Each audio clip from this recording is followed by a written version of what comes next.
Hello, podium, podium, podium, podium. Check, check, check, check, checkity, check, check. Check, check if they yell. Everyone's going to be yelling. Lots of yelling. Check, check. Everyone's going to be screaming or talking very quietly. There's no in between. They're either going to be very, very tall or they're going to be very short and yelling. Check, check, check, check. 1, 2, 1, 2. Hello, everybody. 1, 2, 1, 2. Yelling, yelling, yelling, and whispering. And yelling.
Hello, everyone, and welcome to Etol Film Night 2023.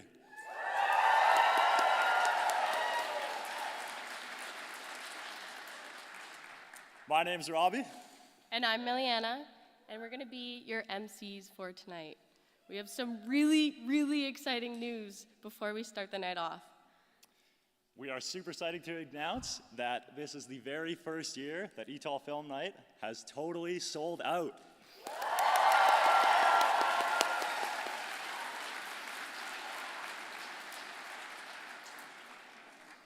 We really want to thank everyone for attending. We have an amazing night of films lined up for everyone, and we could not be more excited to show everyone. Hello. Okay. Dadanastara. We want to start our night off with an acknowledgement to the land and the indigenous peoples that have lived and been caretakers of the natural world for time immemorial. We are existing on the traditional territories of the Nietsitape, who are the Blackfoot peoples of Treaty 7, including the Siksika, Piikani, and Kainai, as well as the Tsuut'ina and the Yahi Nakota First Nations. We also acknowledge this is home of the Métis Nation of Alberta, Region 3. We recognize our impact and relationship with the land, and as students, as a program, and as a community, we find it crucial to not only learn ourselves, but communicate with our audience in ways which we can become better caretakers of the land, as well as develop a better connection with it. We are not only recreating on it, but living and breathing here within it. We believe the connection between Indigenous peoples and the land is something we can emulate. We know it is our responsibility to take care of it, learn, and impart knowledge to all other non-Indigenous peoples on how we can become better as a whole. Reconciliation is a word we can use to highlight that action needs to happen to bring an awareness to Canada's past, an acknowledgement of harm, and a change in the mistreatment of Indigenous peoples and land disposition that still goes on today. We want to have a stronger influence in reconciliation through action initiated by ourselves. Indigenous peoples have been caretakers of Turtle Island for a very long time. As we, as non-Indigenous people, can learn a lot from these relationships and from Indigenous voices. Since the late 1800s, the Canadian government has implemented various policies and acts that prevented the Indigenous peoples of this land to live, play, pray, and exist within these wonderful lands. Today, Alberta Parks and other conservation organizations have made an effort to include these peoples and their vast knowledge of these lands. Yet, there is still much work to be done towards decolonization and reparations. And so, it is our duty to keep the traditional memory of this place alive. It is our duty to acknowledge the land we live and recreate on. With countless hours spent in the outdoors and our own feet on Indigenous land constantly, we are tethered to the land. It is our responsibility to take care of it and treat it as if it were our friend, because it is. We are intrinsically tied to the land we exist and recreate on. If you take anything away from our acknowledgement of land tonight, let it be that we should recognize and learn that land does not belong to people, but people belong to the land. You may have seen a tree outside in the lobby before coming in. I'll draw your attention towards that for a moment. Because we believe everyone has the ability to be involved in reconciliation and respect to land, we have an open opportunity for anyone here tonight to add a note where you can write how your respect and appreciation of the land is, or your relationship with it, and attach it to the tree.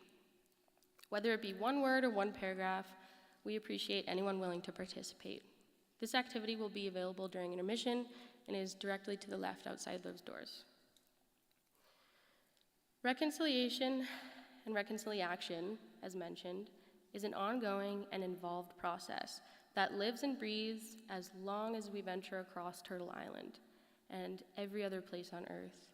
Now, let us watch and enjoy the good moments, the difficult, and the ones we use to grow for the future. Thank you.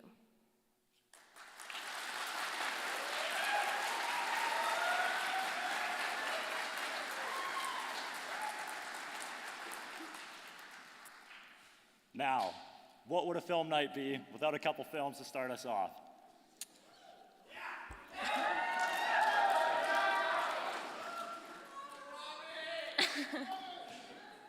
The first film of the night is a great sneak peek into what our program, Ecotourism and Outdoor Leadership, is all about. Please sit back, relax, and enjoy the first look into what our program is all about.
I am sure we have some hardcore Etol fans out there in the audience, right?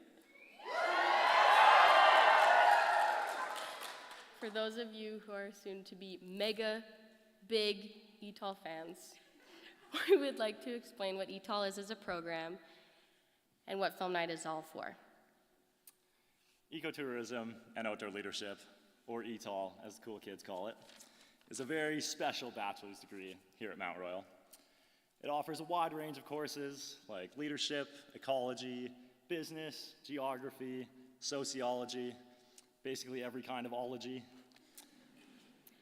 And what really makes it unique is the medley of activity courses that we offer. These are our main opportunities for hands-on learning. Courses like mountain biking, rock climbing, canoeing, kayaking are all real courses we take in order to graduate. We often find it hard to convince people that we receive actual university credits from taking these courses. Now, Etol encompasses more than just a degree. It is an entire community. You become much closer to your peers and your profs than any other degree in Mount Royal. I always describe it as pooping in the woods together draws you a whole lot closer. I am currently in my 4th year of Etol, and I often have a very hard time summing up in one sentence what I love about this program. Following some tough high school years, I was lost and nervous to come into university, and in my gap year, I found this degree.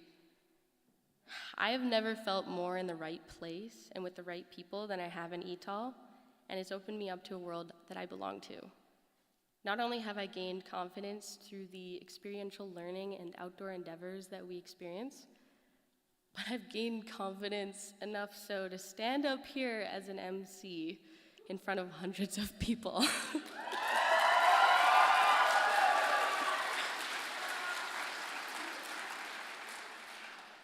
If you had told me 4 years ago I'd be standing up here, I would have laughed in your face.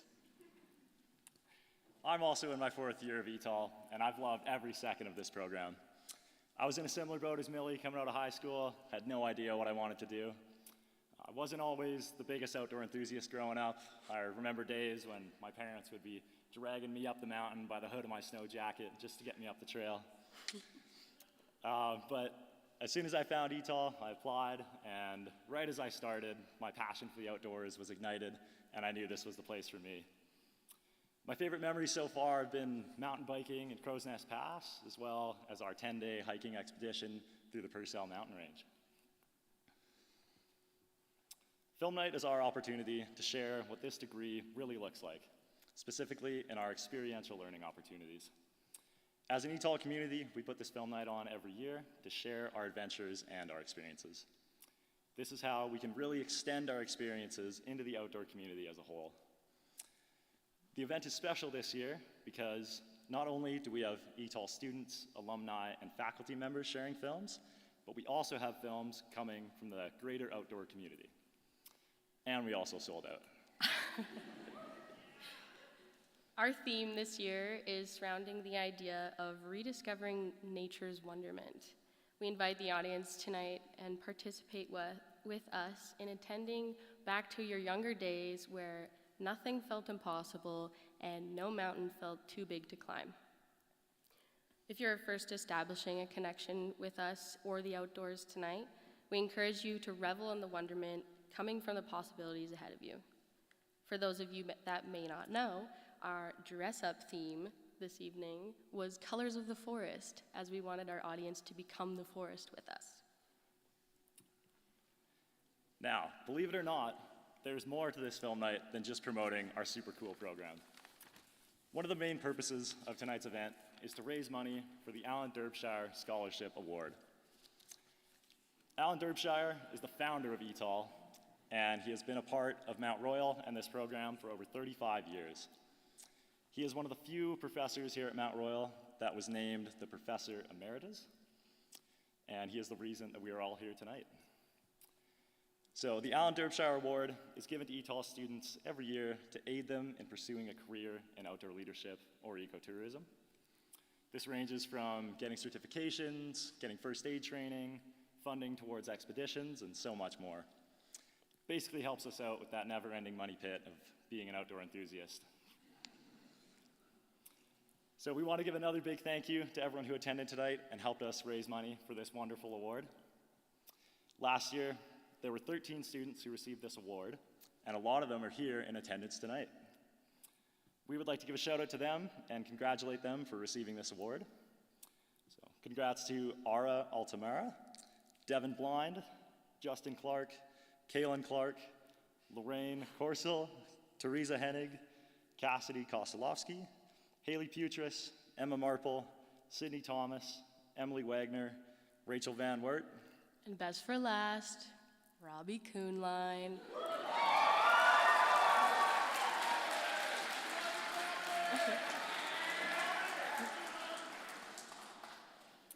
So we really wanted to show everyone that these donations and profits from the night will be going to actual people and a really great cause. So if everyone who was shouted out could stand up and give a quick wave so everyone can see, that would be awesome.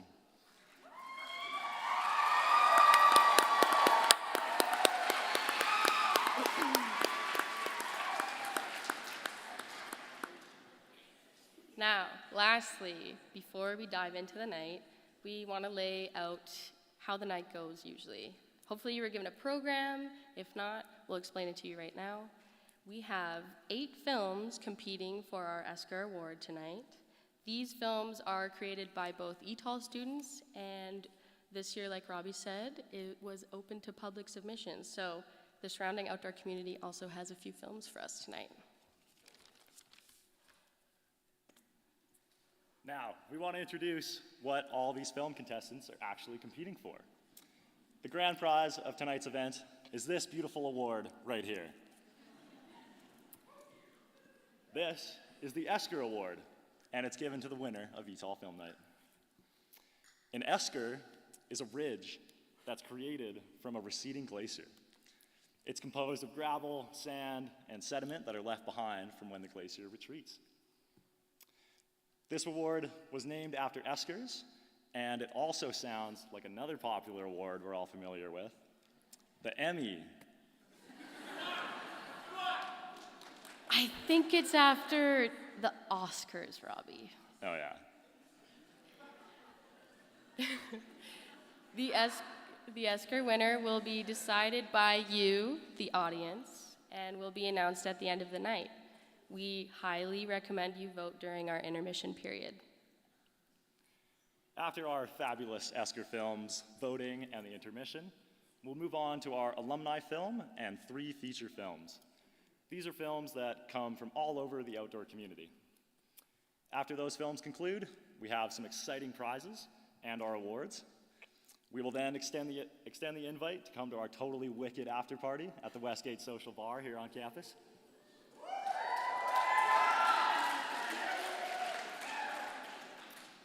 Now, what do you say? Should we watch some films?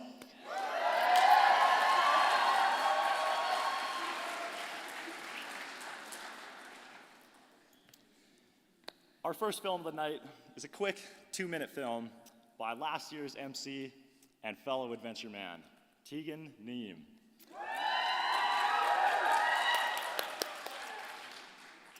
A former Esker winner made this film, and it is all about the big spike in outdoor usage that we've been seeing in the past couple years. We're really living in a time when the outdoors are seeing this huge explosion in popularity, and this film aims to address that increase by blatantly lying to the public. Please enjoy this comedic short film, The Outdoors Are the Worst. Tell your friends.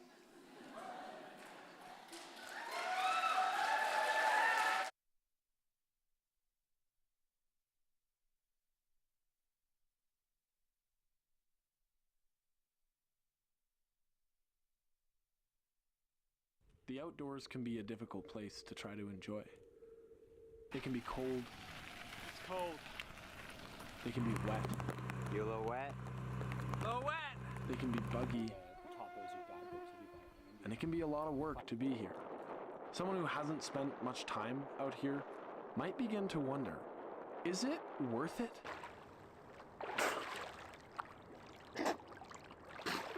No! It sucks. Don't come here.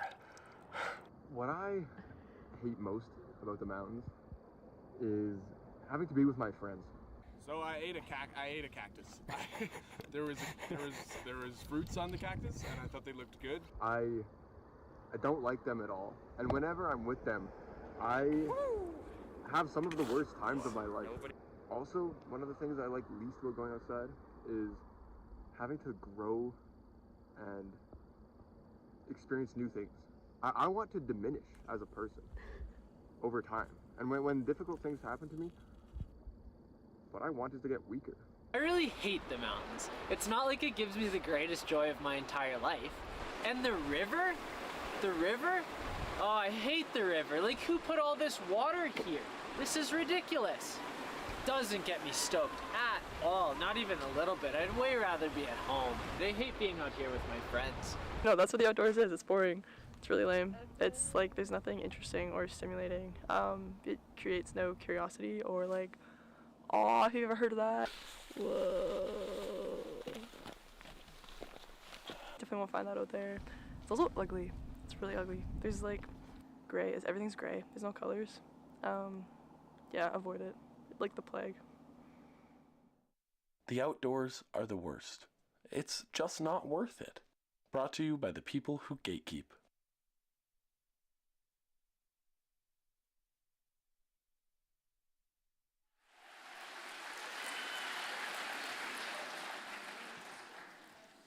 Sounds like we'll continue to gatekeep it. Now, two of our graduation requirements are Expedition 1 and Expedition 2. The first is led by a prof and is usually about 9 days and either is a canoe trip, a backpacking trip, or a kayaking trip. Expedition 2, which is exampled in our next film, the first of 3 Expedition 2 films we have for you tonight, is a self-led 8-day trip. This film takes place in the heart of the Caribbean Sea, where turquoise waters embrace golden sands, and embark on a captivating journey with Emily Wagner and Haley Putris.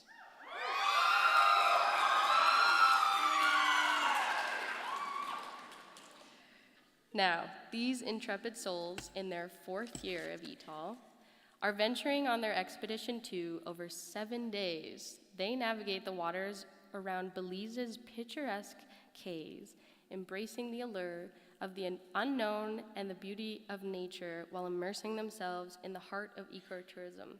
This is Journey to Belize.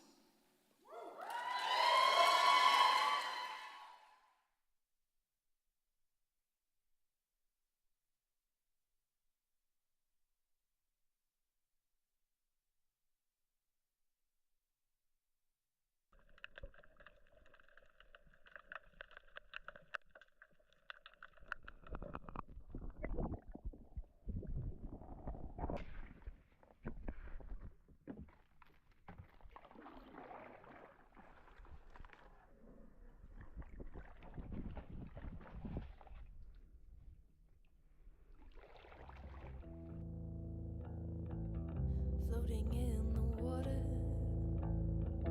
floating in the sea, floating out to nowhere, comes floating back to me. We're kind of freaking out. This is literally like a weird. I don't get the directions map, and it's from 1989. What are we doing? Oh my god. Oh my god, what are we doing?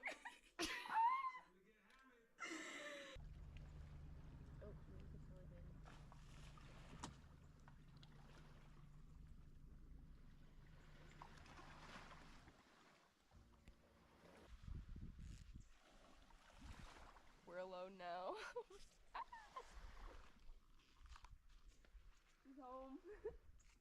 This is home for the next 2 days. Woo! Yeah! Bye. Bye. I don't know if I'm ready for this. I'm not. Oh my god.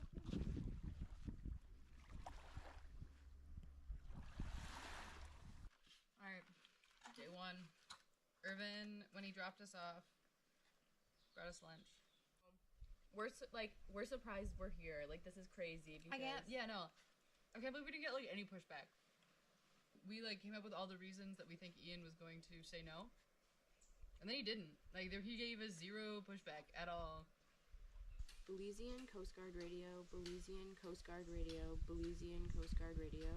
This is 2 white sea kayaks, 2 white sea kayaks, 2 white sea kayaks, requesting a radio check on channel 16, over.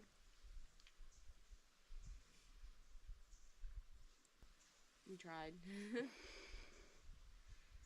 We'll try again tomorrow.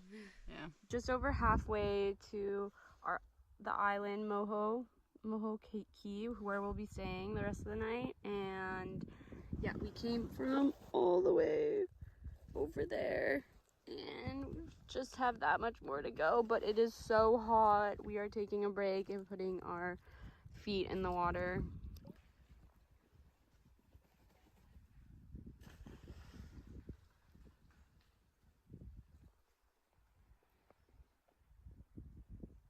I think the far keys to the left is Lark, and then there's a small break, and the one to the left is Ivan's.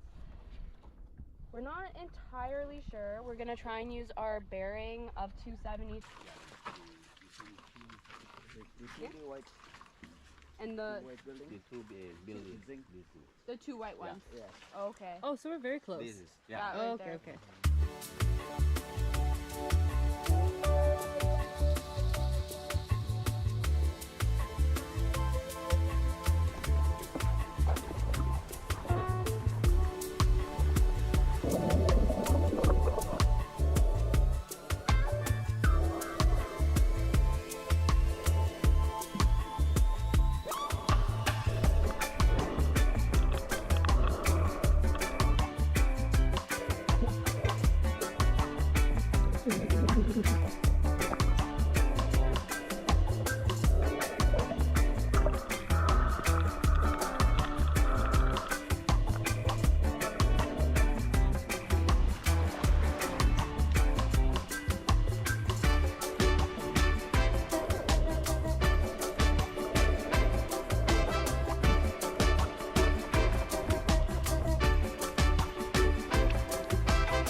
Well, I'm officially having second thoughts on going on a cold ski trip for my second expedition.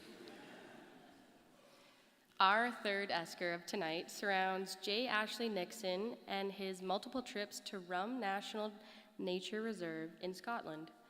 The initial trip in 1985 was with a team of environmental science peers journeying from Norwich, England, Fort William, Malayag, and the Inner Hebrides. Over the following 5 years, he repeated the journey for his field courses and PhD research, focusing on the environmental changes linked to the 1958 Native Woodland Restoration Program, which planted over 1 million Scots pine, alder, birch, and more. After 30 years, he came back to witness a truly remarkable transformation with tree growth. Please enjoy the calming sounds of nature from this next film, Return to Rum.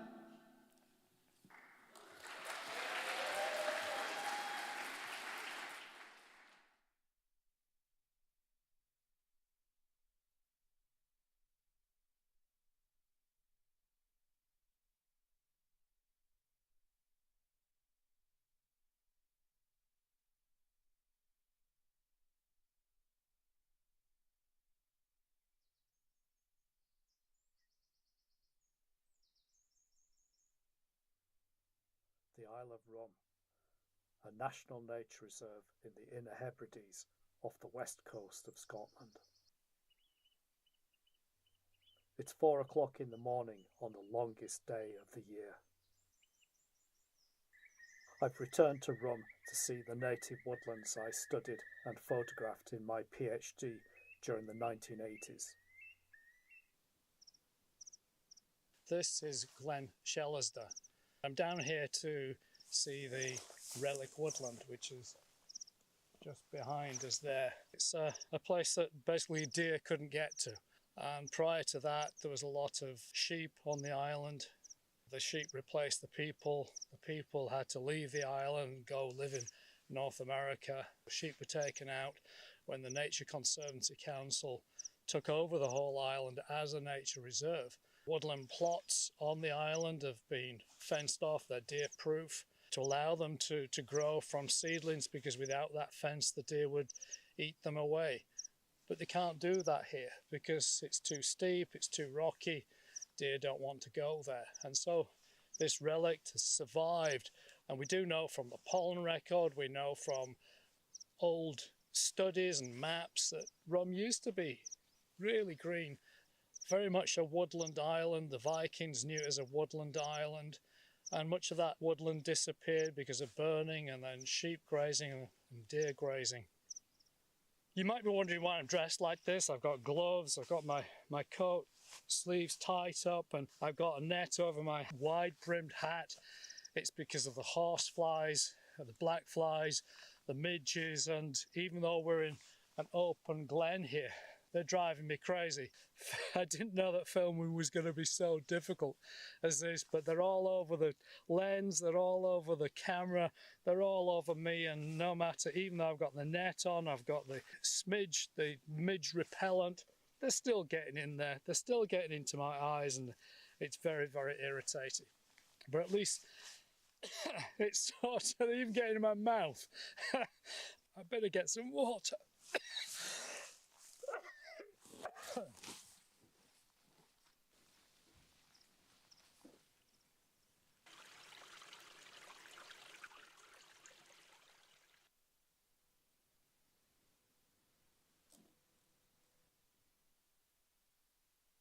This is Kilmorey Fang.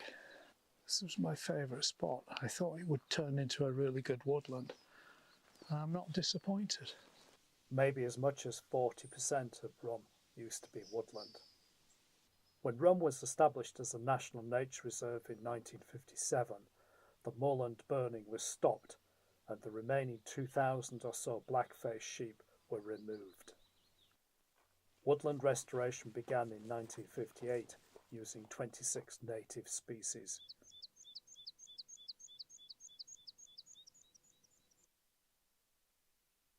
This is the Northside Plantation. It's the biggest of the woodland restoration plots. I'm going to see how well they've grown.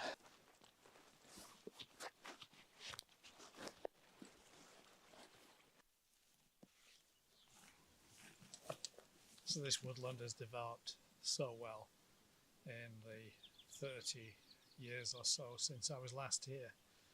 There's alder, there's old gnarled trees there, there's aspen rustling in the wind. It truly is an amazing woodland now.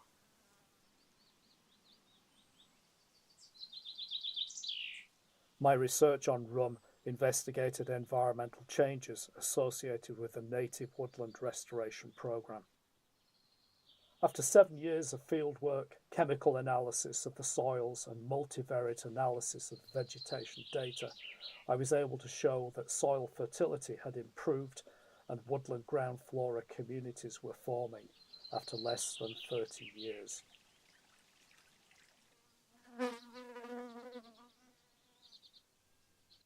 The tree plots have grown up to become magnificent mixed woodlands that attract a rich variety of birds. Bye for now, Rum. Until the next time.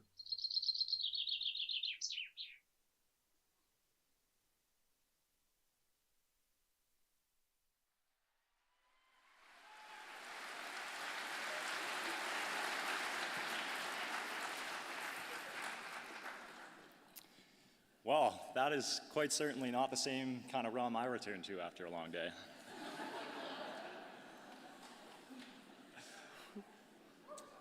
Our next film showcases three friends' backpacking journey along Newfoundland's wonderful East Coast Trail. This trip spanned 12 whole days from the Cap of Hayden to St. John's, facing challenges like money scams, lost gear, grueling terrain. Ara, Aaron, and Teresa persevered through the struggle together, as well as with help from the local communities. Their unwavering determination and resilience carried them through one muddy trail at a time. Please enjoy our next film, Easterlings.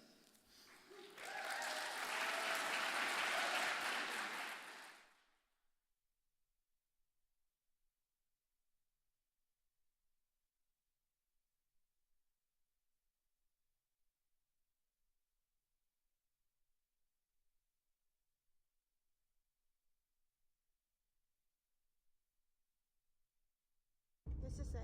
Yep, this is it. Right there is the sign. This is the head. Oh my god. Oh no. What does this mean? You're gonna die? Yeah. No! The next morning. Good morning, everyone. It's day 2. We are currently on our way to Renew's Cap of Hayden to hopefully hitchhike a ride back to almost the beginning because we lost our tent poles somewhere. I lost the tent poles. We made a beautiful camp last night. It got us through the night. Questionable aesthetics, but it worked. I heard the rain, it wasn't stopping, and I was like, yeah. we can't even leave this. Sleeping bag's wet. Bag stash. We found our poles. Yeah, this is for you. You didn't need to do that. No, I know. it's okay. No, honestly, you have no idea how much you helped us Yeah. out right now.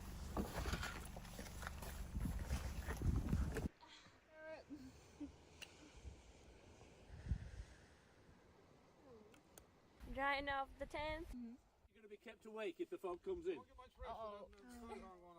Okay. Mind you, you don't get too many foghorns in Alberta.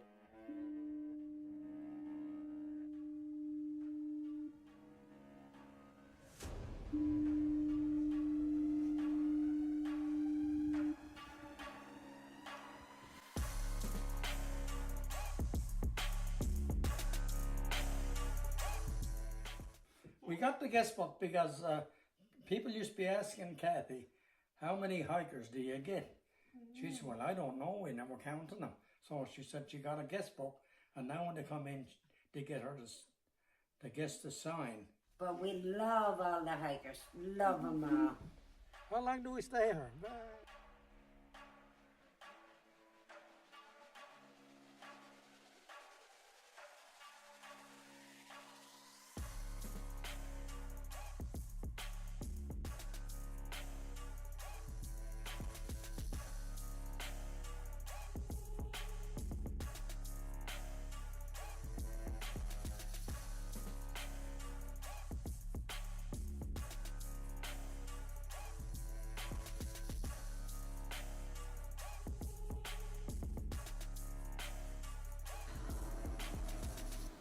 We are gonna shower after 6 days.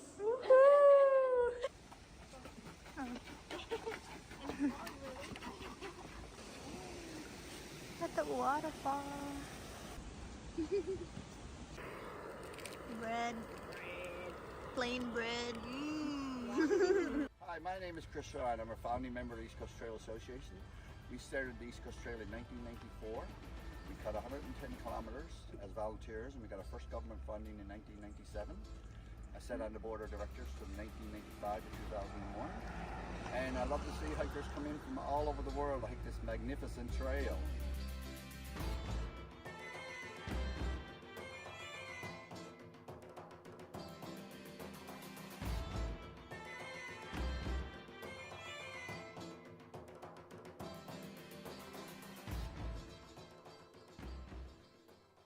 For this very brief moment in time, we are the easterlymost people in North America, except maybe for some of the fishermen.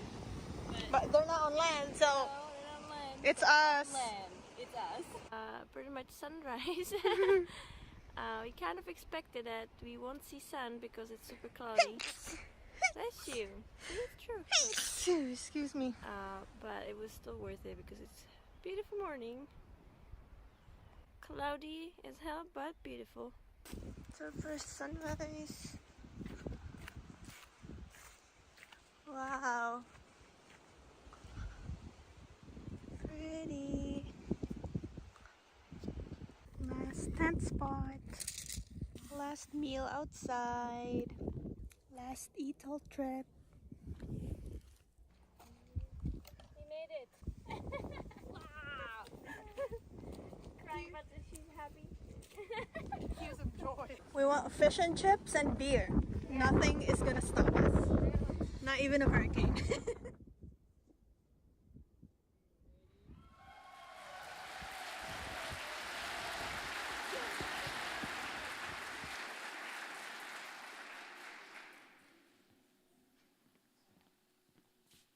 Aren't you glad they found their tent poles? I have the honor of introducing a film with two of my good friends, Mikey Farmer and Thomas Garczynski, with their two friends, Adam Kirill and Lyndon Kids. They adventure up one of the highest peaks in the Canadian Rockies, Mount Assiniboine. Ever since Thomas experienced the dominance this mountain had over the valley, him and his friends made it their mission to summit Mount Assiniboine. After 8 months of mountaineering training, quickly gave them the confidence to attempt the summit to the mountain. Your jaws will drop with this next film, Assiniboine.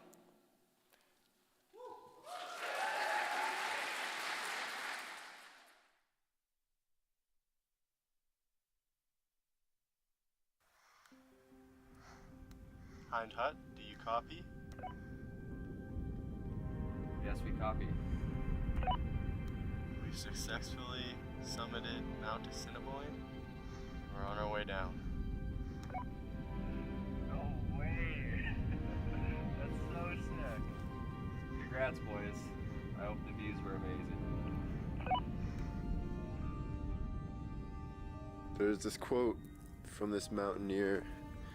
The mountains are not a coliseum where I fight for glory.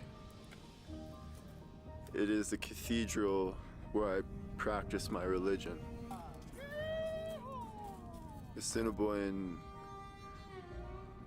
was a mountain that we could prove to ourselves how far we have come over the past year. Yeah, so I turned back, my legs were too tired. Yeah, I went up the approach, got up to where the climbing started, and I was like, I probably shouldn't push it. Mikey, where are we? Oh, we're just below the red band on Mount Assiniboine. About to cruise up this pitch. I think we're gonna leave the ropes in the pack for this, but it doesn't look too bad. Yeah, but Mikey and Tommy seemed like they were going strong. That's good. They were moving up pretty quick. I feel like it's even scarier watching someone do this rather than do it yourself. They got about 4 hours, or no, 5 hours until their turnaround time. So we'll see. Yeah. We'll have to move pretty damn fast. Pray for the best.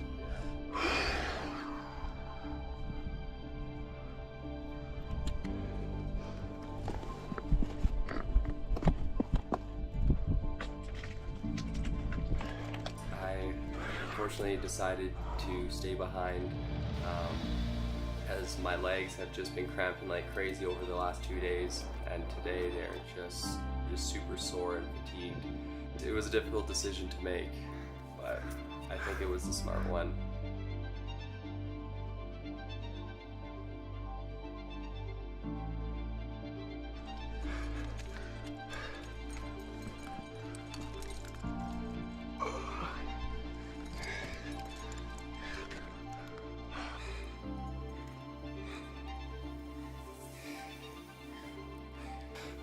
This is the last pitch, Mikey. This is your lead.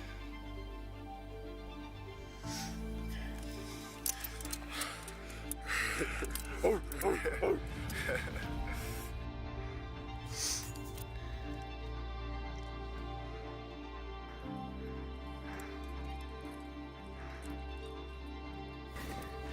Mikey and I are gonna hold hands. At least just walk beside you. Okay, we're holding hands. Oh my god. By simply proceeding further, which was generally possible, I was able to go all the way to the summit, which had seemed impossible.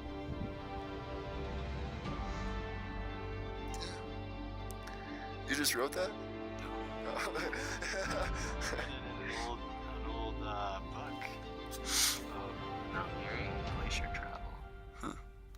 We've successfully summited Mount Assiniboine, and we're on our way down.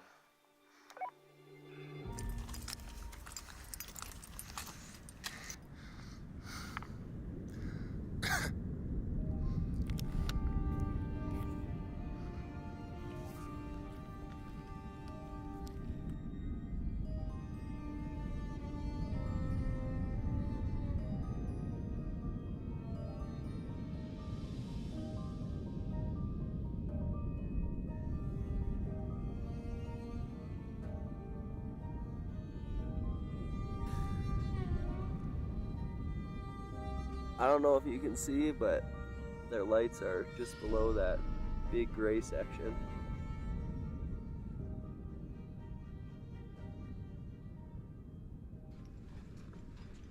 And the boys return. Here you go, good sirs. There's more water inside. Look out. Fucking 15-hour day, boys. You guys got back. Wow. Cheers.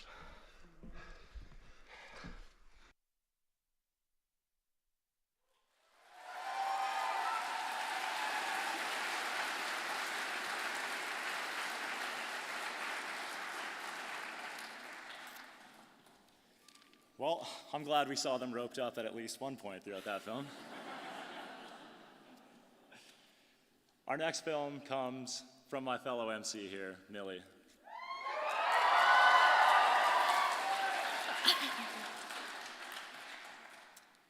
This film encompasses her Expedition 1.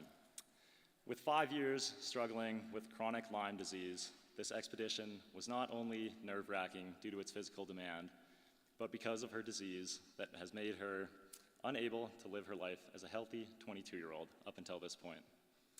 Initially focused on filming the difficulty of daily life with Lyme, but her health issues affecting her over the trip. She filmed the training she went through in the 3 months leading up to the trip, over 9 days, 90 kilometers, and 5,000 meters of elevation.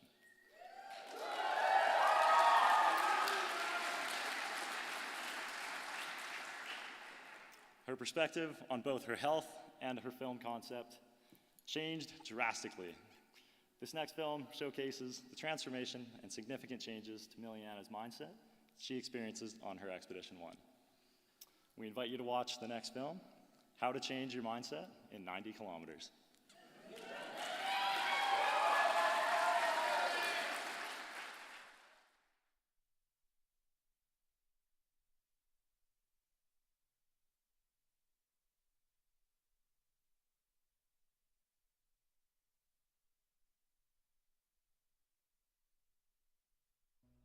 I'm Miliana. I'm only 22 years old, and for a quarter of my life, I have struggled with chronic Lyme disease. It has affected every part of my life for these past years.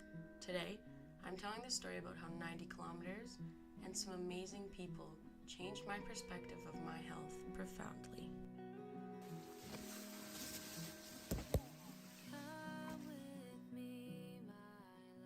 With almost 3 months of running, strength training, backpacking, mountain biking, and hiking, I had prepared as much as I could. Despite all this, nothing was going to stop the nervous excitement leaving for our first day. I got jitters. Good jitters. Excited jitters. As we set off, we started with rain, smoke, wind that turned into snow, and lightning. It's actually snowing sideways. It's snowing sideways, look. We got some snow. We saw some lightning hit a ridge. We've enjoyed a couple of storm cells walk by to the north. It's been quite the day. Through this first day, Jaden was struggling with a torn hip muscle. The decision was made based on her extreme pain, rated at an 8 or 9 while moving. She was not going to finish the trip with the rest of the group. You have that kind of pain going on, it's completely and totally distracting. And you don't have any other bandwidth for anything else. With emotions raw from Jaden leaving, and with steep and challenging terrain, my mind was clouded by negative thoughts. I was only thinking about myself in a very selfish way. I was frustrated with myself and allowed that to overtake me. I think the short sleeps and emotional journey that this is hitting me all at once. It's such a mental game. Like, I still know I'm mentally strong because I'm doing this. Like, deciding to go on this trip, that's already some strength. Reflecting on not only Jaden's mindset and strength, but the rest of the group's, I realized I could emulate a lot of the things they did to shift into a more balanced mindset. The first 2 days of travel, all I could think about was my own pain and suffering, thinking it was all because of my disease, as if Lyme was the only reason I was struggling. I was reminded that hiking 90 kilometers with 5,000 meters of elevation gain was tough for anyone. Everyone else was still hurting in their different ways, but I recognized my peers were doing things to offset the negative thoughts, like Layla and Ian singing. Help me if you can, I'm feeling down. You appreciate being right. I'm here to help you guys. And your route finding was really good in the afternoon. And your pacing was better than last week. The psychological aspect too. Like, I'm not the one getting rescued, but like, I sat there for an hour with a lump in my throat. Don't beat yourself up. I think that's the most important thing. Like, just take it as the learning opportunity, and remember that Will and I are still here. The kind comments and the constant reassurance that we were there for each other were some of the biggest reasons my mindset changed. And the preconceived idea for my film to be about my struggle with Lyme disappeared. I want to show how impressive these people are and how much, because of them, I've been able to strive on this trip and have a different perspective and mindset and attitude that is so much more positive. I came into this so focused on my health and my Lyme. I came into it with a pretty negative mindset.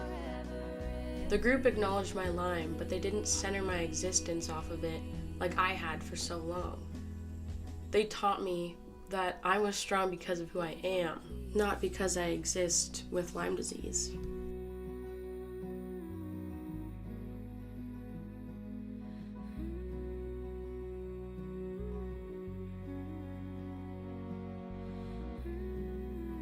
This group of people has helped me so incredibly much.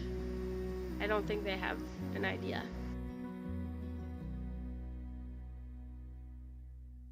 Into the hole. Probably not. Probably not. And then I'll pan off.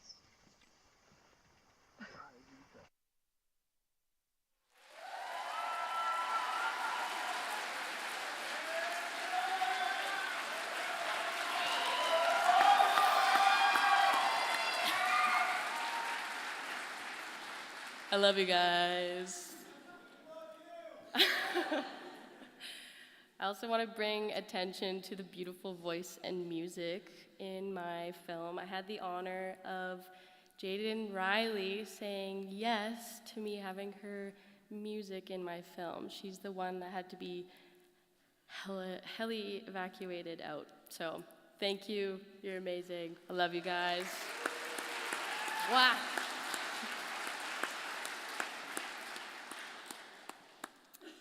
Our next film of the night is from a fellow fourth-year Etol student, Fisher Stevenson.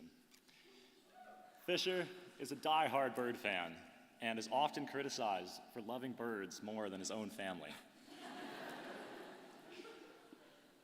This film is dedicated to his journey this summer to find burrowing owls. Over the past few years, many hours and liters of gas were put into this journey.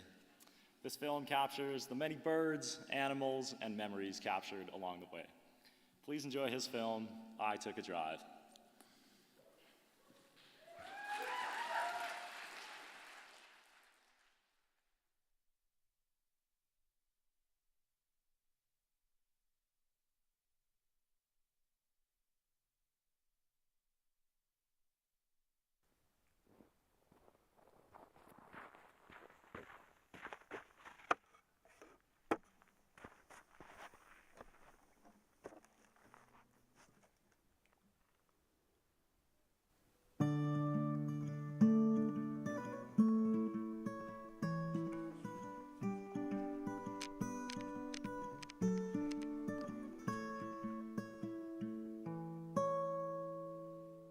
Hey Dad, come sit with me. Tell me all your history. I wanna know where you come from, how you think it would be if we were both 17, just hanging out. Do you think we'd get along? Well, my mind runs wild with things that could never be, but still a man can dream. I mean, after all, I am a dreamer's son.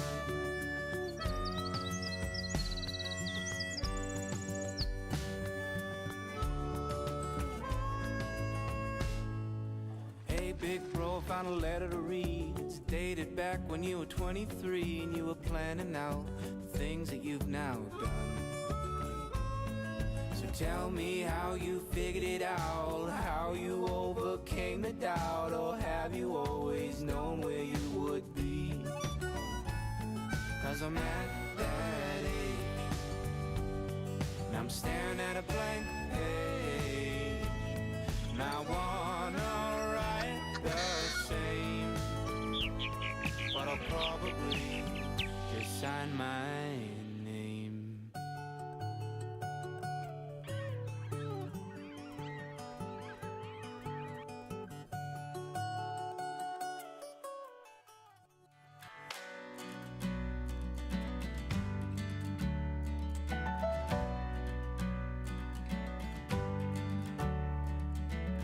Oh brother, where are you? I think I need a hand. Can you come pick me up? I don't know where I am, but I can tell it's not where I want to be. Oh brother, help me out. Keep your eye on me. Don't let me go somewhere I can't find my way back. No, don't let me go. Don't let me go somewhere I can't find my way back. No, don't let me go. Don't let me go somewhere I can't find my way back. No, don't let me go. Don't let me, don't let me, don't let me, don't let me go.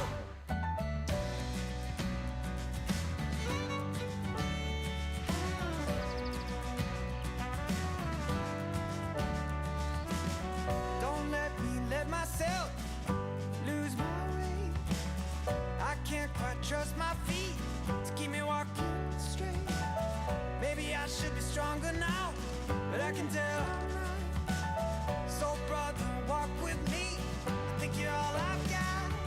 Don't let me go somewhere I can't find my way back. No, don't let me go. Don't let me go somewhere I can't find my way back. No, don't let me go. I said don't let me go somewhere I can't find my way back. No, don't let me go. Don't let me, don't let me, don't let me, don't let me go. Don't let me fool myself as I often do. If you watch over me, I'll watch over you. I won't let you go somewhere you can't find your way back. I won't let you go. So don't let me go somewhere I can't find my way back. No, don't let me go. I said don't let me go somewhere I can't find my way back. No, don't let me go. Don't let me, don't let me, don't let me, don't let me go.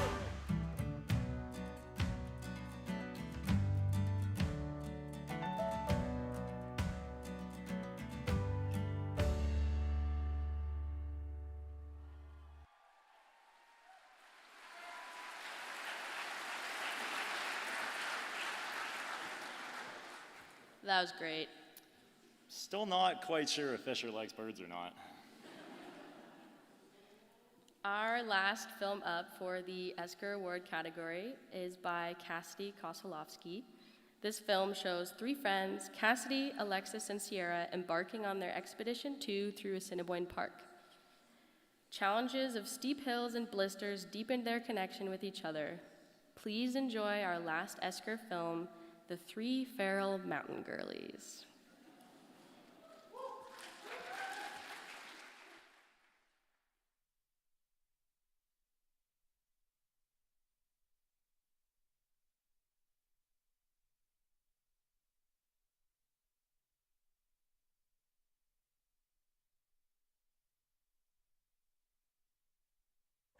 We've made it to the park boundary. 1 hour in. Ooh. We're not dead. Not dead yet. Yet. Home sweet home. Made it through day 1. Woo! Are we happy? Yes. Are we tired? Yes. Until tomorrow. Kind of see it. First look at a Cinnabon. Are we excited? Yes. Woo-hoo. Very excited. We can feel the excitement running through our veins. Well, since we're going to be really quiet, let's ask random questions. Like, perhaps, Sierra, how do you eat your pizza pop? Starting from a corner like a normal person? I don't know. Cassidy, how do you eat your pizza pop? I eat the inside of the pizza pop first. Do you eat the inside? Yeah, I eat the How inside. do you eat the inside? Because it just tastes better. I don't know. I've done it since I Do you was a like kid. peel it open?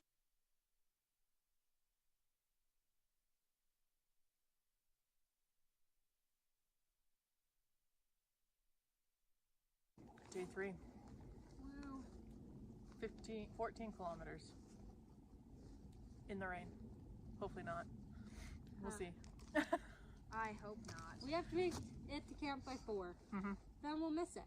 Hopefully. Hopefully. I'm tired. It's fair. I have my whole bag of cereal. Yep. I'm not mad.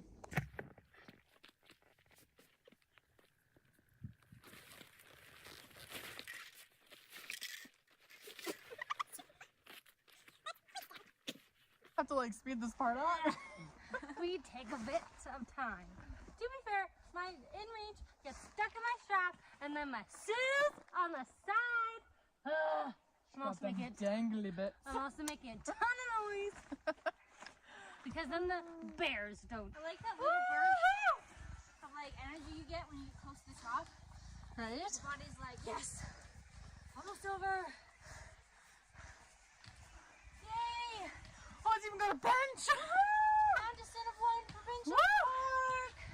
Yay! Woo-hoo! We did it!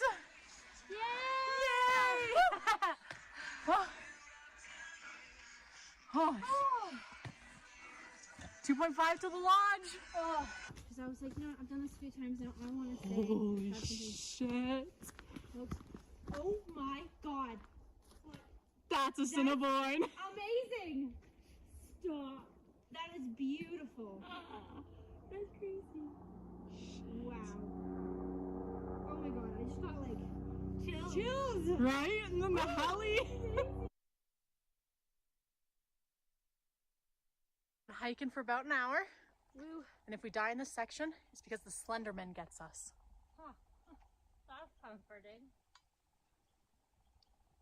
I think my Pirates of the Caribbean comment was a little bit less scary. I thought it was funny. A little more intimidating. We got this. Woo! Yay! I just put new socks on today! Oh my god, it's covered! Your other foot!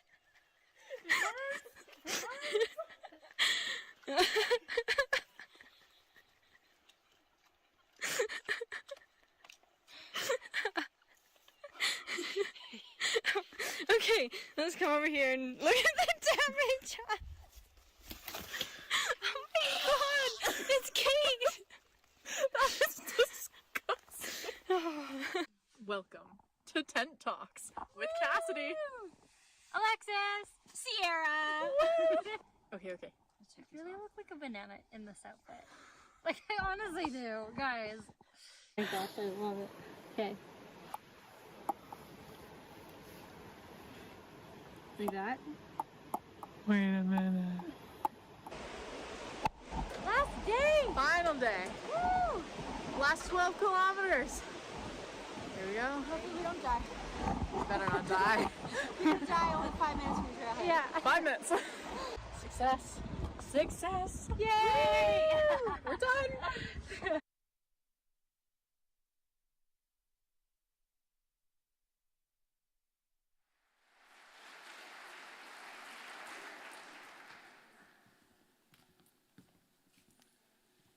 Now, that concludes the Esker Film category for the night.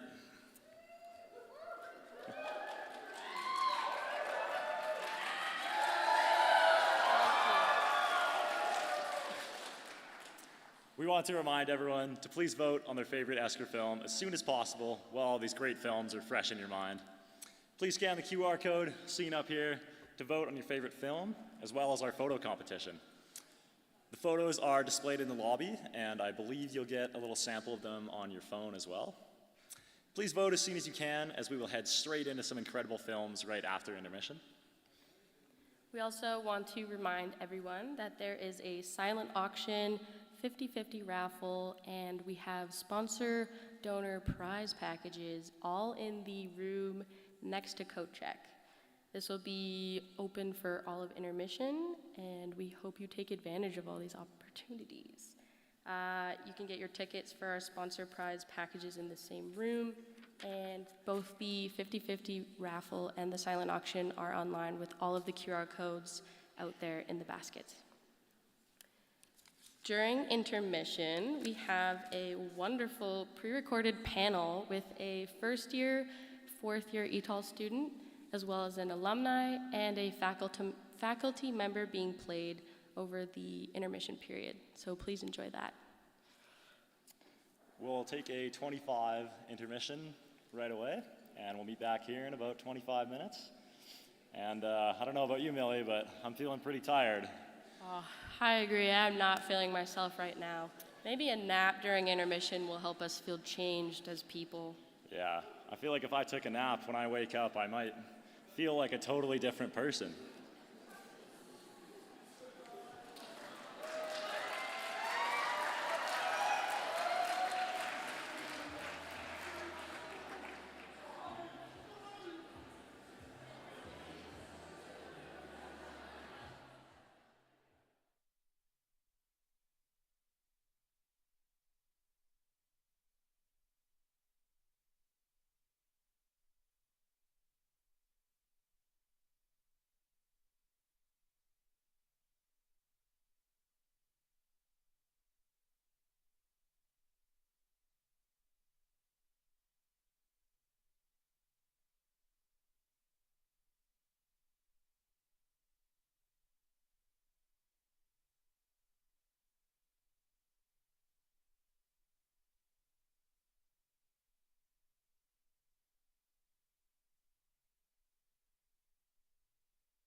All right, well, I mean, this is the first panel that I've ever done, and I'm kind of leading it, which is super weird for me. I'm gonna try not to use my hands too much. I'm also gonna try not to do this in my chair because I really want to do that. But can we do this in our chair? Yeah. Honestly, I feel like that's kind of Etol, right? It's just like doing this all the time. Yeah. In class, I always like try to balance and I end up falling backwards, but I can hear my mother's voice when I do this. Exactly. Stop doing that. We're not officially hanging out. What, 4 yet, on the floor or something like that? I'm Silas, by the way. Everyone at home should know that already. I would hope so. But this is supposed to be like a conversation style panel. So just hanging out, relax, take some deep breaths. It's all good. First and foremost, to make it a conversation, there's a couple people that I have never met here. I've met you, Randy, once. So why don't you introduce yourself? I know you didn't want to start, but yeah, you're first. I guess we're starting. Okay. I'm Tanya. I'm in my first year of Etol. I'm excited to be here. I'm Kendra, and I'm in my 4th year, hoping to graduate if everything works out well in April. Awesome. I'm Randy. I graduated in 2019 from Etol, so I'm an alumni, and I am the current alumni chapter president. Right. Okay. Nice. And my name is Ian Sherrington, and I waltzed into Mount Royal College 25 years ago, and they somehow gave me a job. And I've been here in the ecotourism program, teaching, not in it. I haven't been a student for 25 years, teaching within that program for 25 years. And now I'm the coordinator of the program. Right. And I'm Silas. I'm in my 4th year, also hoping to graduate, trying to. So the whole thing with this panel is that we wanted a first year, we wanted somebody who's currently a student, we wanted somebody who's graduated, and we wanted the perspective of a professor as well. So Ian, why don't you let the people know at home who don't know what Etol is. Do you want to just give like a brief Absolutely, tidbit yeah. on It's what a very odd acronym, right, Yeah. Silas? I mean, it kind of sounds like you're omnivorous. You're going to eat everything. I always say Eat Etol, all. and people don't really know what Exactly. it is, and I'm like, oh yeah, you don't know Yeah. what ecotourism and outdoor leadership is. Exactly. So, We throw the acronym around like it's yesterday's lunch, but yeah, basically the acronym is ecotourism and outdoor leadership. So it's a 4-year degree. So they actually give people degrees for coming to university and actually having some fun for 4 years. Yeah. But you also do some work as well. It's a very interesting experiential degree. Basically, you balance learning about things like the economy of tourist towns and program planning and leadership skills with outdoor activities and the skills for actually doing outdoor activities. So you kind of balance those two things and you put them together. You put ecotourism and outdoor leadership together and you get this weird acronym Etol. Right. So I have an interesting question for everyone, just to lighten the mood, because hearing you say that, I never go that in depth when people are like, "What do you do for school?" And my thing, so I'm wondering if everyone else has something that they tell people, because I just say, I get to go outside a lot. That's it. So do you have something that you say to people when they're like, what do you go to school for? And then when they're like, what's that? Yeah, I'm like, I don't really know how to answer that question. So I say, yeah, it's a degree where I get to go backpacking. Yeah, pretty much. And they're like, oh yeah, that sounds sick. Yeah. I'm like, cool. Yeah, it's pretty cool. Majority of my coworkers, I'll take a weekend off and they're like, oh, what are you doing? I'm like, oh, just going like mountain biking for a class. And they're like, what kind of schooling is that? And I'm like, it's a great one. I get to learn and go outside and do everything I love. For me, it's very similar. I do dive into the more technical side, as Ian does.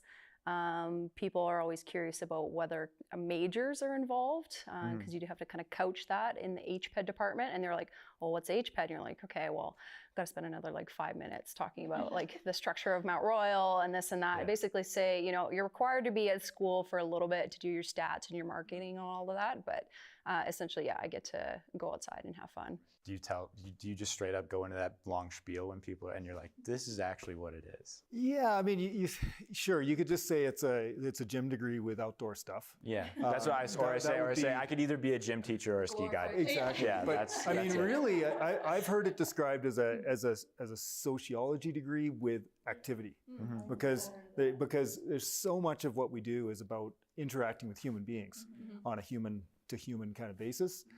Communication skills, leadership skills, all those things that it's amazing what people can do with those things, right? They get in, alumni get into all sorts of places, and you'll probably get into this in a bit, but yeah, it always astounds me as to the cubby holes and places that alumni find themselves in. Right. That's a perfect transition. And now, Randy, let's start with you.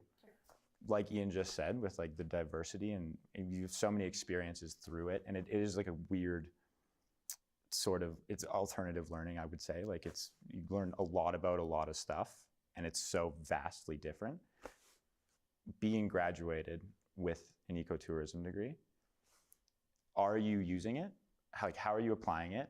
And also, if not, how does it apply to everything else in your life? Because I feel like that's like, if you go to school for business, it's like you go into business, or if you go into sciences, there's obviously those, but with Etol specifically, there's so many things you can do. Like there's alumni that run a meadery, and then others that run guiding companies. So it's like, mead is an alcoholic drink, by the way, for anyone who doesn't know. But yeah, how do you feel like it helped you help prepare you for the world kind of thing? I struggled with that a little bit when I was in the program, because things are very nebulous as an Etoler. I compare that with being, if you're going into business or nursing or something like that, then usually you come out of that with your piece of paper. You're going to be a nurse. You're going to be something very specific, or at least, have that track to go into that like specific line of work. You can do that with Etol. So in my case, I did both my practicums with a guiding company. I'm still working with that company, and I'm a little bit more on the outdoor leadership side of things. Right. Whereas other people might go into the ecotourism side. So as far as like the whole Etol experience, prepped me to go into guiding right away because I had those connections developed through those practicum options. Done the backpacking, done the expeditions. And so in my head, that's what I wanted to do. So not always as concrete for a lot of people, for sure, but it clicked with me, and that's kind of my box for now. Like, I feel like Etol as a program prepares you for the unknown, just like kind of being able to handle the unknown, because I never know what's going on, ever. Really, yeah. Okay, sounds good. And then, so Kendra, Yes. you're in it, and you are almost done, trying to be finished, at least. Do you feel ready? Like, how has it helped you? Yeah, I agree with Randy on a lot what she said. I feel like there's so many different avenues. I'm in one of those places where I don't know what I fully want to do. Like, I have some ideas, and I might just go into guiding to start with, just to kind of like get my foot into the door. But yeah, Etol prepares you for so many. Like, we take classes on stats. Like, we could go into that kind of research position, or we could do program planning, or yeah, we could just become guides. So I definitely think Etol as a program definitely like prepares you for so many different things that you could do once you graduate. It's just trying to pinpoint what exactly I actually want to do. I mean, I feel like that's always the joke, right? That we're all just, Etol students are just kind of lost. Yeah. Like, it's just, everyone's kind of wandering. Nobody really knows what they're doing. That sounds terrifying. Well, so yeah, so why'd you do it, huh? Yeah. Why'd you choose Etol? Well, I never thought I was going to go to university in the first place.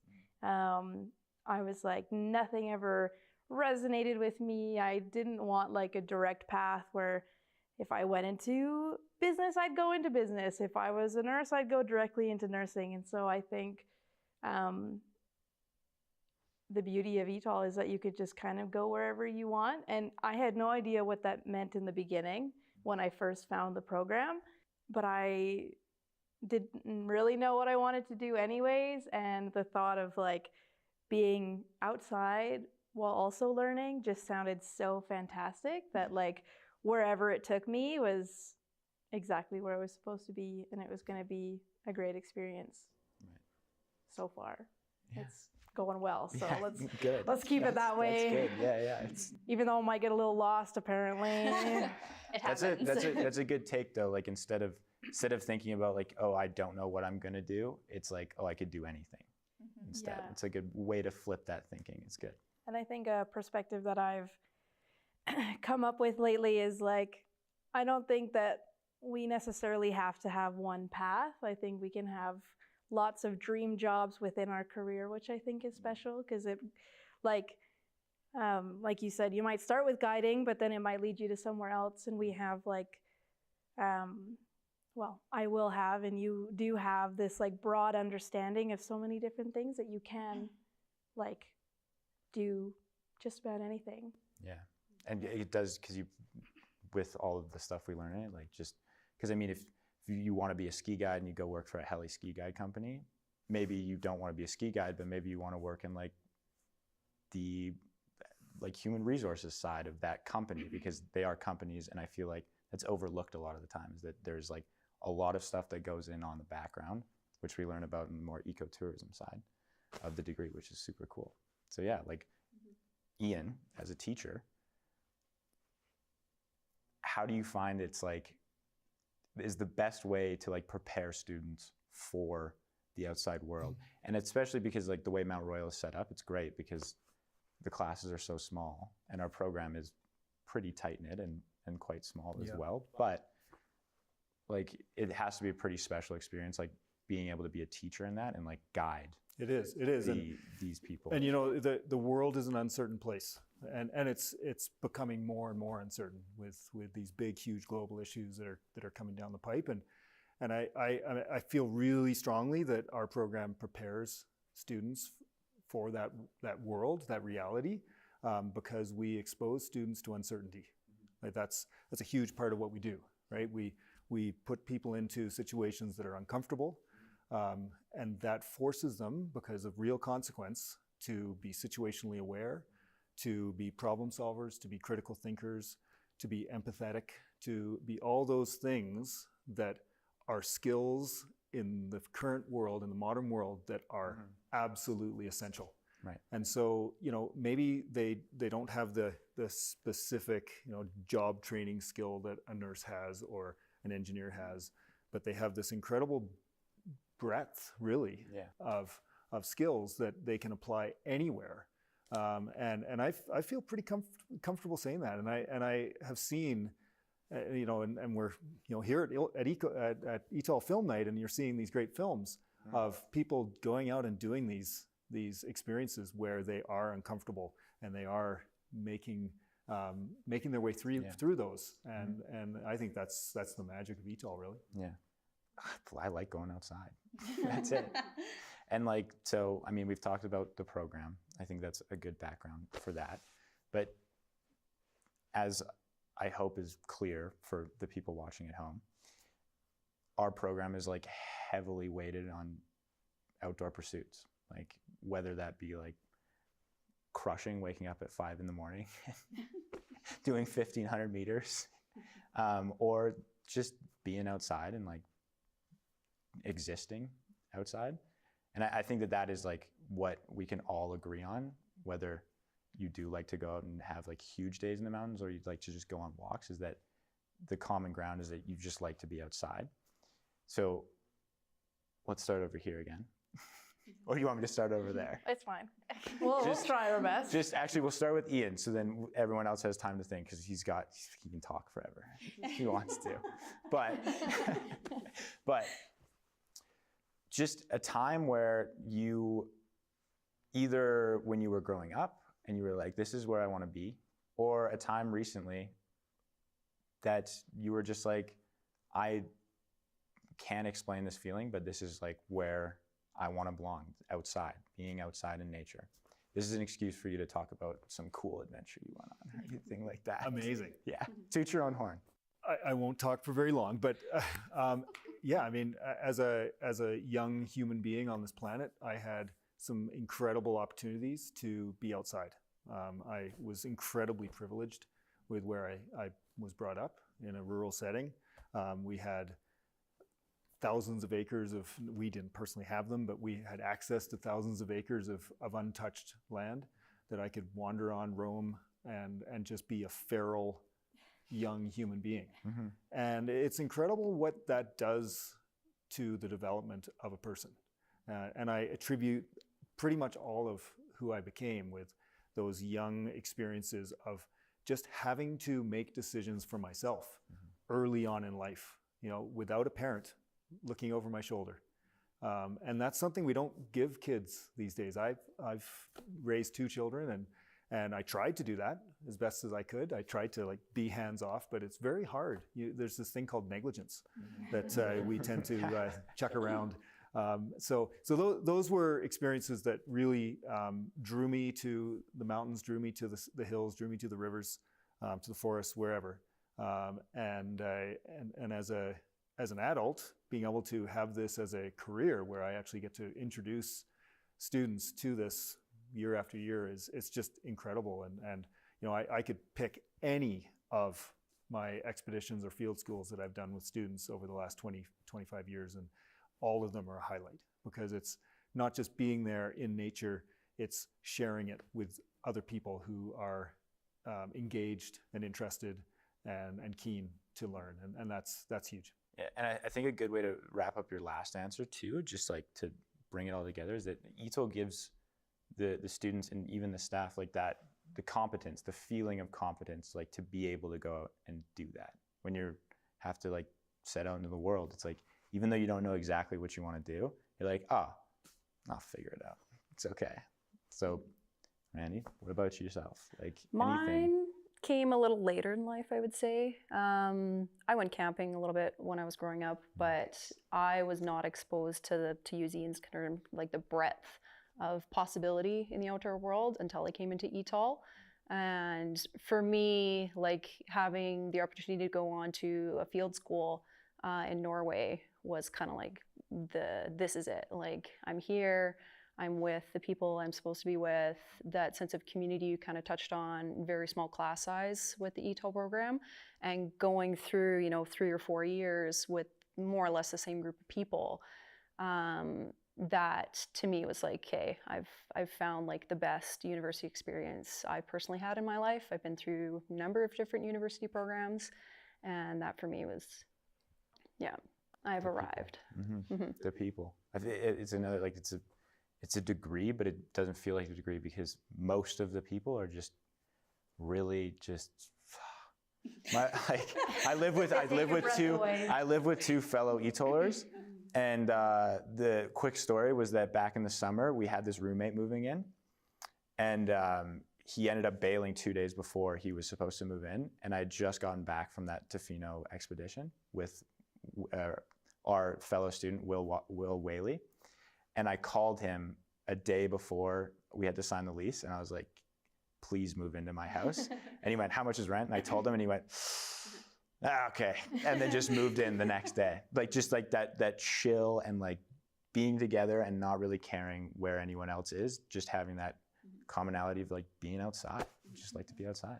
One thing I will add too is I think providing a space for that experiential learning in a setting that, yes, might make you uncomfortable, but you're also safe. Right. And that comes down to a lot to, people like Ian, people like Paul, the other profs. Like when you're out on those expeditions, yes, you have consequence. Yes, you have like those critical thinking skills being developed, but it's a very like, to some extent, controlled yet uncontrolled environment. But that's like the point. You're put out there, and I've yet to like recapture a lot of that after leaving the program because you're just kind of chucked out in the real world, and you're like, well, I can't go on an expedition with Ian, and have all this like setting kind of created for me, but then it just comes down to your shoulders. But no, that's totally fair. I'm sure if you asked, you could probably go on an expedition sure with I him. could. Yeah. Totally. I'm sure he wouldn't say no. No. And I mean, those skills are built up from first year, where they're by the end of it, they're giving us like, okay, what have you learned? How can you apply it? And then giving that. I feel like I am very similar to Ian, where I grew up. I was very privileged with my family and my parents loving to go outside. So I've been camping since I was so young and hiking. Like, I was asking my dad, actually, I was like, when was the first time we went on this, like, on Powder Face Mountain, like summited it? He was like, oh, you were like 5 years old. And like, I hiked the whole thing. So I've always been into doing it, and I feel like Etol's sparked that back up. I kind of started losing that aspect where I was getting lazy and just not wanting to spend as much time outside. I was like, why be out here when I can be on my couch? But Etol's brought me back into that kind of, I love adventuring and I love kind of being put in those uncomfortable positions. I never thought I would cry as many times as I would for school and in front of my classmates, but it's made me a stronger person. And like, I look back and I was like, that's a really big like growing moment. And it made me appreciate what I was doing and that I actually conquered it. And when I finished like a class that I was grinding through, it's such a great feeling being like, wow, I did that and now I have that skill set. I feel like that's another commonality across the board. I feel like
Whoa, Millie, you grew. Oh, and I got handsome. Man, my back hurts. I felt like I got taller with every second. That tent got smaller as the night went on. Oh. You okay? Did you cut your hair? Thanks for noticing. Anyways, this is everyone's 2-minute warning to get your votes in for the photo contest and your Esker nominations. While you're doing that, we would like to properly introduce ourselves. My name's Tom. I'm in my 5th calendar year of Etol, and ever since I was a very, very small child, I've wanted to have fun outside in some capacity. And Etol has given me the stepping stones and the tools I need to be able to succeed in my dream of being a professional fun haver. Good evening, Etol Boom Night! My name is Fisher, and contrary to popular belief, I do love my family more than birds. Thank you, Robbie. When I was in my last year of high school, my mom said, "This Etol program looks pretty sweet, and you can get some neat jobs with it." And so I put all my eggs into the Etol basket. I literally only applied for this program, and 4 years later, I have 0 regrets about it. I seriously doubt that there is a more fun degree. It is now time for the next section of this event, and voting is now closed. We've planned something very special for you guys, right, Tom? They'll never guess what it is. It's more films!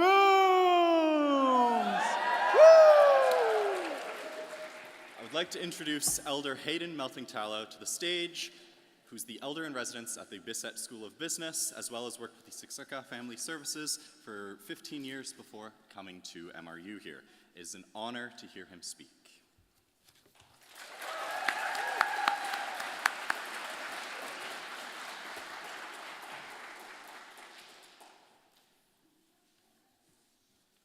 Hoki Nikrukua, get connects much more. My name is Hayden Mount-Tallow, and I'm elder in residence here at the Bissett School of Business. Tonight we're going to be showing a video, which I'm very thankful for Mount Royal putting it on. Thanks to Ian and Bishop, Dr. Stephen Price, putting it together with Dr. Dr. Roy Bears. He was supposed to be up here introducing the video, but he got sick overnight, and he asked me to fill in for him. And so I hope you're going to enjoy this video. It captures some of the teachings of the Blackfoot people regarding the spider web, and this is captured on video to think about the teachings and learning styles of the Blackfoot people. And after viewing this video, I hope you take away the moral of the stories and maybe apply it to your life. And next time you're out in the outdoors, when you see a spider web, think of this film and think about the teachings that behind it. Thank you.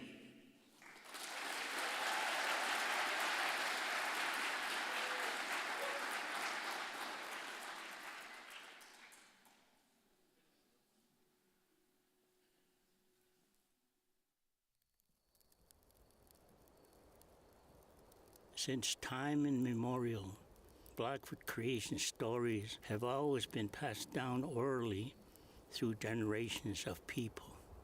One of these stories is Anitupis, spiderweb, which the late Clement Bear Chief has kept since he was a Kipitapuka, one raised by grandparents. And he has retained that story throughout his life. He shared it with his younger brother Roy, and eventually gave him permission to use the story to share and educate people.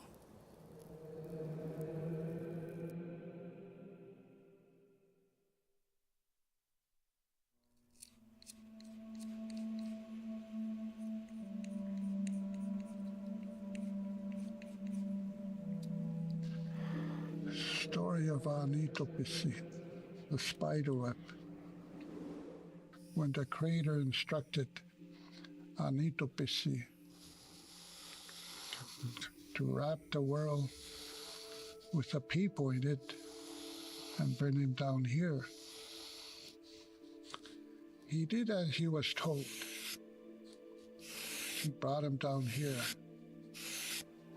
And then the Creator told the people, I will leave you with Anitopisi. But if there's any emergency or any trouble anywhere on the web, it will vibrate. And when it vibrates, that would signal for me to go and help. If it vibrates here, it would signal for the Creator to go and help, to come and help. And then man was told to pattern their lives after Anitopisi, the spider web, which means to stay close together and help each other. If there's a vibration anywhere on the web, whether it's over here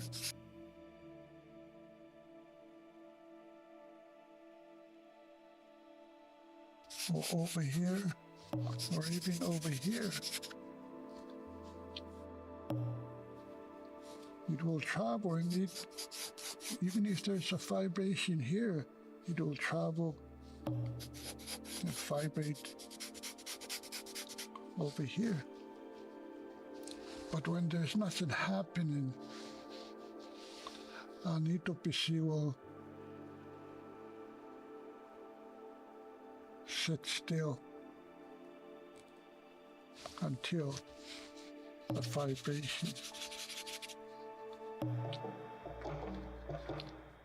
And part of that is, as people, it's our duty to go and help. That's what Anitopisi. In my language, we say matuspumstat, which means go and help. Go and help wherever that vibration is. And this one here, the center part, the hop.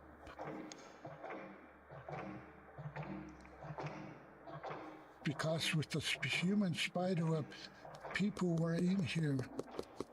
And of course, there were the drummers that were in there. The MC, John Fisher, the ceremonialist, the one that did the opening and the blessing, Clarence Wolflake, Mexican, Hayden Meltenthaler, and myself, and Stephen Price, the Dean of Health, Community and Education, was in here. So we filled that space. And the people were that created the human spider web. My late brother, Clement, the author of the story, when he talked about the globe, he said, if you look at the globe, he said, look at it. Look at the globe. Then he said, if you look at the lines, the longitudinal lines, he said when they go out, he said, then you look at the latitudinal lines.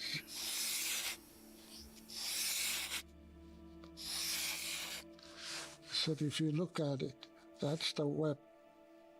That goes back to the story, the first part of the story, when Creator instructed Anitopisi to wrap the world with the people in it and bring him down here. Because in the world, any place where there's a vibration, you'll go across the ocean and hit over here. Just like COVID-19 happening in China, a vibration, a huge vibration, went down to Australia, went down to Africa, right across Europe and into North America, South America, even the Antarctic and the Arctic. Anywhere, because this is what's happening. Here's a vibration. Here's a vibration. Here's another vibration. And here's a vibration. So anywhere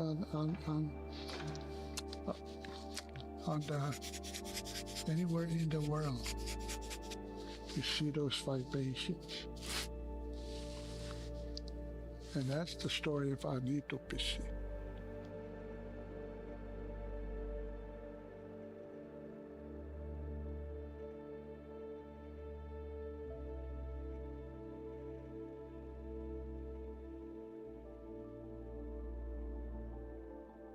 What I often say is a seed is like an idea. An idea is like a seed. And in our minds, we have it sort of like a pod where the idea is. So that idea came from when I was the elder in residence over at the Business School of Business back in 2017 to the end of the year 2018. But during 2017, they gave me an office over there. So during lunch hour, I closed the door and kind of, my office faced south. And I can see the soccer fields and everything. So anyways, I closed my door, look out the window, and then I start seeing students playing on the soccer field and students walking around. And then this one time I was looking out, and then the idea about, boy, I wonder if we could build a human spiderweb on one of those soccer fields.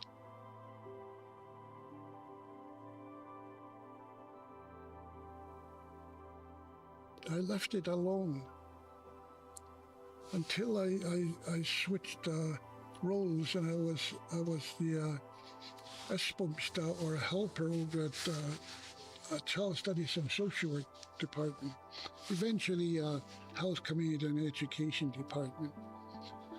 But Stephen Price asked me if I wanted to be part of his DAG, which is Dean's Advisory Group.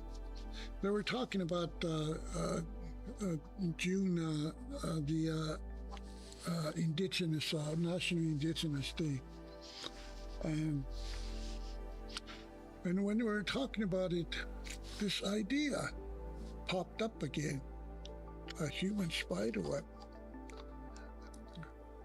And then I got up and I went to the whiteboard, and I started drawing Anitopisi on the whiteboard. And then I told them I'd like to see a human spiderweb out in one of those soccer fields.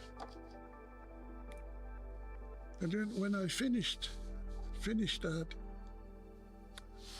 I was looking around the room,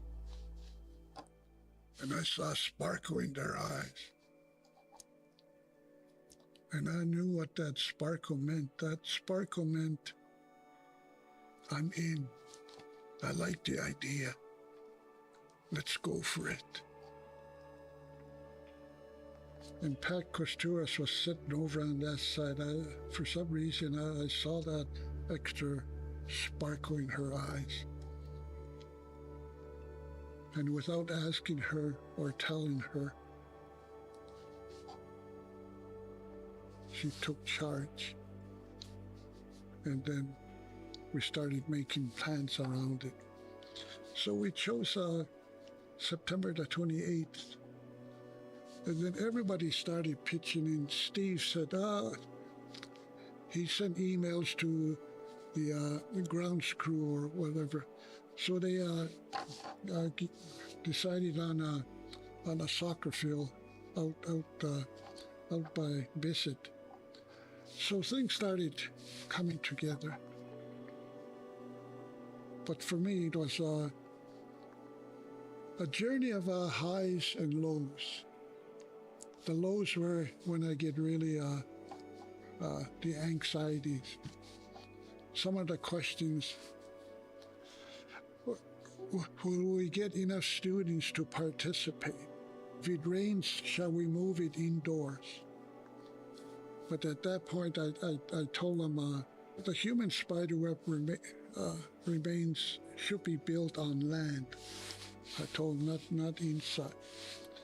So I told them if the weather is not cooperative, I'll have to cancel the whole thing. But the weather cooperated. We had enough students or people that wanted to participate, and we were able to do the human spiderweb. For me, I see the spiderweb as stretching out there, and I'm hoping schools out there will decide maybe next year, let's do a human spiderweb in our football field or whatever. High schools may be doing the same thing. And maybe by reserve, maybe they'll catch on to it, and then maybe they can do. I like to see different human spiderwebs being made. To me, I think that would speak loudly to reconciliation. To me, I think that's what the human spiderweb is about. Joining people together. Because if we look at that human spiderweb that was made out there, it was made up of people, but people of diversity. It's whatever Mount Royal has. And that speaks to, let's all build that human spiderweb irregardless of who we are. The spirit of that spiderweb that was left there because the people formed it. And then when the people backed away to form the big circle, the spirit of that spiderweb was still there. And that's what we're continuing to see.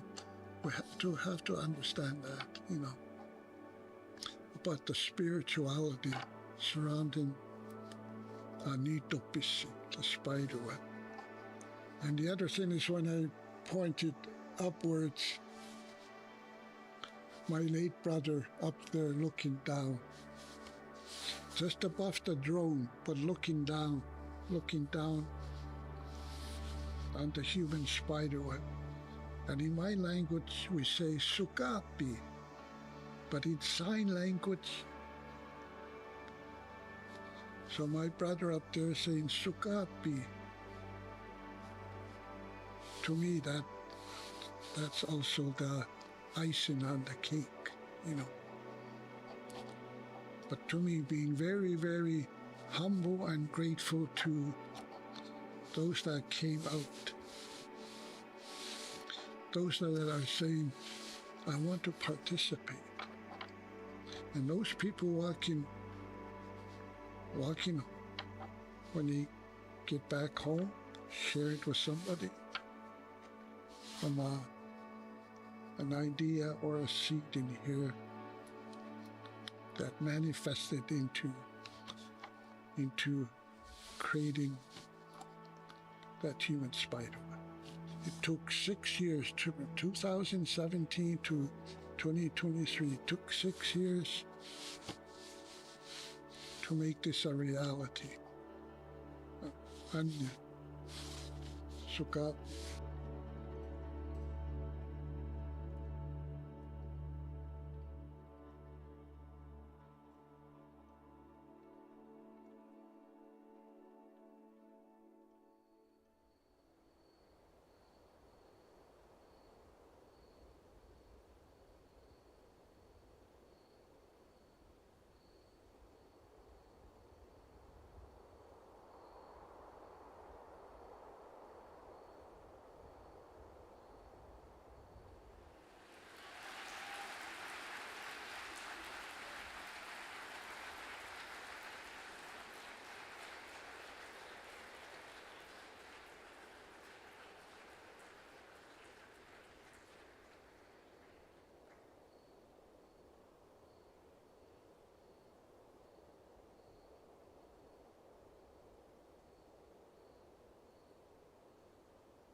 would just like a huge round of applause for Hayden Melting-Tylo for coming up and speaking in front of us.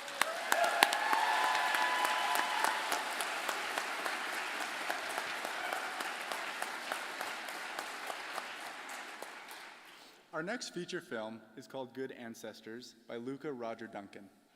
Good Ancestors is a short film following the life and death of Scott Duncan through the words of his brother. Dialogue follows Scott's relationship to the land and climate activism in the 1970s through 80s, while also highlighting how his life is expressed in the lives of present beings such as his brother, trees, rivers, and the people around him. Photos and videos were predominantly from Treaty 7 territory. The Treaty 7 region in southern Alberta includes the Blackfoot First Nation tribes of Siksika, Piikani, the Kainai, Stoney Nakoda First Nation tribes of Chiniki, Bearspaw, and Wesley, the Tsuut'ina First Nation. This area is also homeland to the historic Northwest Métis and the Métis Nation of Alberta Region 3. We acknowledge the many Indigenous peoples in Canada whose feet have tread these lands for generations. Enjoy the film.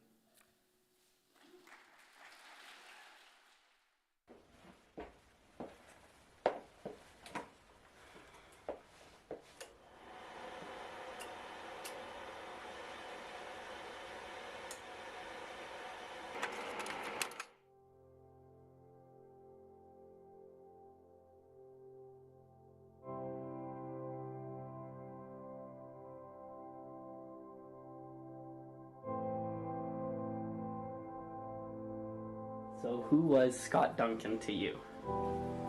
Well, first and foremost, he was my brother, my younger brother. We were 18 months, 19 months apart. So he was my kid brother. He was a really great friend and an inspiration. Yeah. Scott was moved to be in nature as often as he could. He would talk about having to get to the peaks. He called them the picks. Have to go to the picks this weekend. So very early in his high school years, he realized how much he needed that outdoor and natural area kind of rejuvenation that he got from them. And he liked the challenge. He did some really crazy stuff. So he liked also the challenge, and he liked the hardship. He liked the sufferation. He realized that it was just a good metaphor for life, I suppose. So yeah, he was very, very keen to be in the outdoors. And of course, he passed away at such a young age, so it's hard to say what his likes would have become and what he would have begun to bring into his life, but for sure being in nature and preserving nature was pretty big. How do you think you would describe Scott's relationship to the land? Harmonious. Yeah, I would say recognizing very much his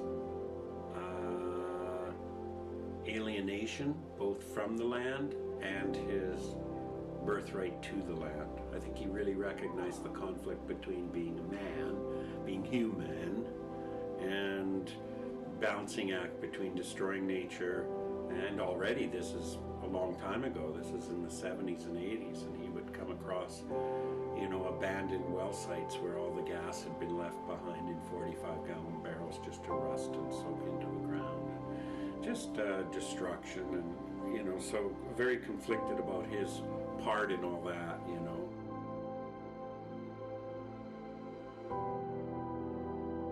If I were to say to you that I consider Scott to be a good ancestor, and that I would like to act as a good ancestor, what would that mean to you? That's an interesting question, because ancestors are typically associated in the context of the past.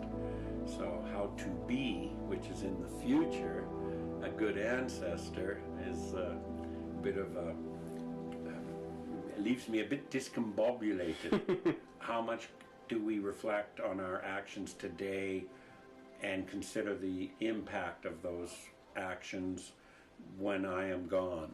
Hence, now I'm an ancestor. I think Scott had a very strong sense of responsibility to the future and to future generations. I think that very much moved him, you know, in his relationship to the environment and his relationship. He had a great respect for the Indigenous people.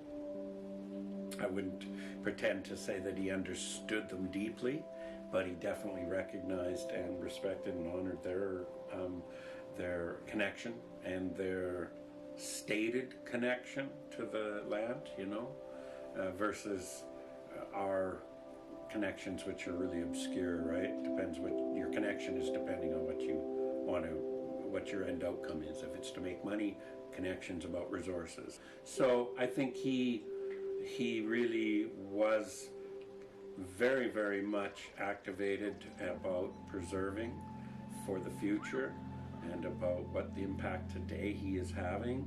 And I think that's what fueled a lot of his letter writing at such a young age. He was already writing oil companies and already trying to agitate where he could. So he definitely felt a responsibility to future generations. Yeah. I mean, Scott and I, it's not quite intergenerational because we're from the same generation, but in a way I feel almost like, you know, he's been gone for so long now that he wasn't of my generation. I never saw him grow up. So it's almost like he's more of an ancestor even to me, you know, 50 years later or whatever it is. When I think about him, right? I know he's my brother, but I don't feel like he's a contemporary. I feel like I could look at his pictures and see, you know, Conrad Kane, you know, that you look at his pants with the wool, and he made his own equipment. I mean, he could have been 1919 for all I, you know, when I think back on it. So it's an interesting juxtaposition.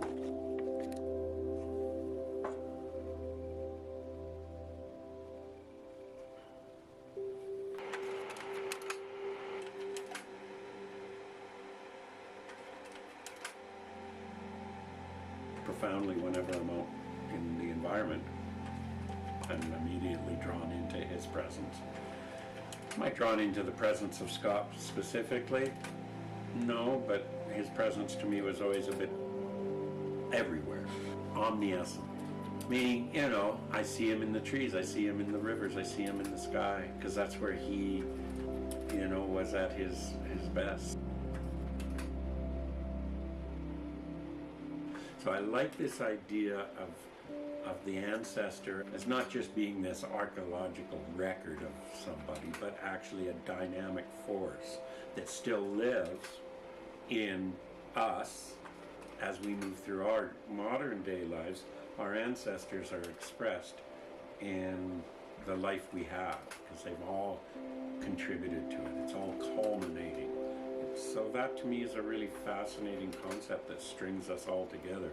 And by having that, it forces us, hopefully, into feeling a responsibility to the future generations.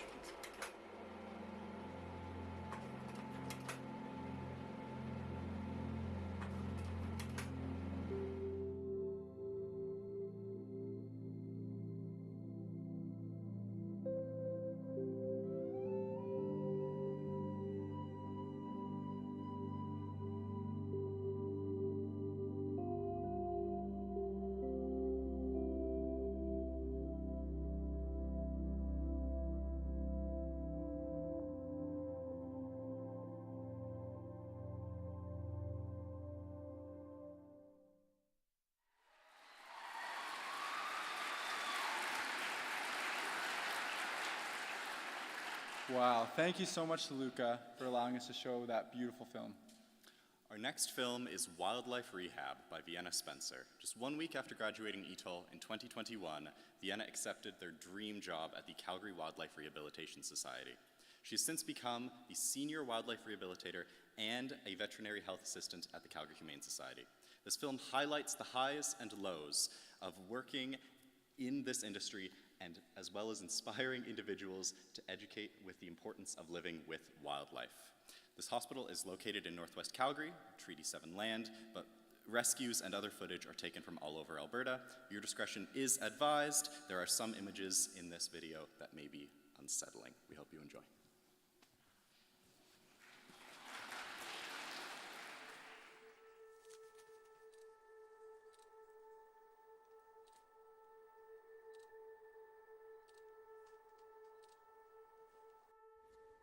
Have you ever wondered what wildlife rescue and rehabilitation does? Wildlife rehabilitation is not about interfering with nature. In fact, it's about taking responsibility for the damage, injury, and death mankind has forced nature to endure. How does it work? As a charity, we heavily rely on concerned members of the public to report a wild animal that needs our help. A large majority of our intakes are due to things like window strikes, vehicle strikes, being attacked by a cat or a dog, electrocution, hitting wind turbines or trains, plastic and garbage entanglement, trees being cut down with nests, poisoning, pellet gun injuries, mother animals being killed or relocated, which leaves behind a litter of orphans. By far, the most upsetting is purposeful cruelty cases. A concerned woman found this magpie in her backyard and noticed something looked a little strange because he couldn't fly. And then she noticed he had duct tape wrapped around his wings. He was a juvenile, so likely what happened is someone found him as a baby bird and thought it might be a sick joke to wrap his wings in duct tape. So when he came in, he was quite thin, he was in really bad shape. Since he had grown with the duct tape on his wings, his muscles were a little bit atrophied and his feather condition was absolutely horrible. Thankfully, after a couple months in the clinic, this guy was able to be released, and I think if it was a couple more days, I don't think he would have made it, so he really came in the nick of time.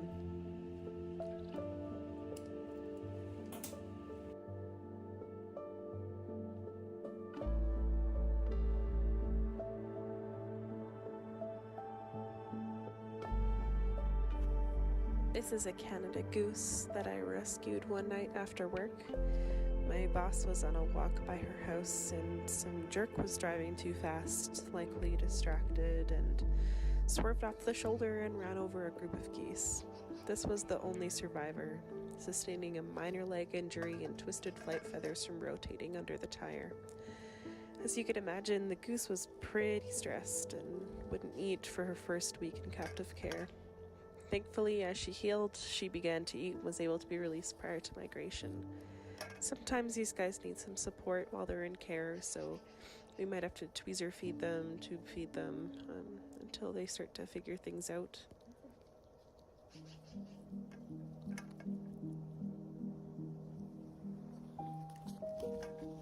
The very first step when a wild animal comes into the hospital is actually giving them a 5 to 10 minute break. Because we don't know what they've been through sometimes to get into the situation where they need to come in for care. If they've just been hit by a car or they got attacked by a dog, or maybe the people that found them were overhandling, which can happen sometimes. And so we give them a little bit of time before we start poking and prodding at them by doing an examination, just so they can kind of calm themselves down and be in the best spot possible before we look at them. That's of course if they're stable. If they're not stable, then we'll act a bit sooner. Essentially, we give the animal a look over. If there's a really obvious injury, we go to that first so that we can determine if it's something that we can fix or not. And then we do a complete head-to-toe exam. We can do blood work, lab work, fecals, x-rays, all sorts of testing, treatments, baths, whatever they need to give them the best chance of coming into the hospital and being able to be released as fast as possible. This line of work is definitely not for everyone, I tell you that much.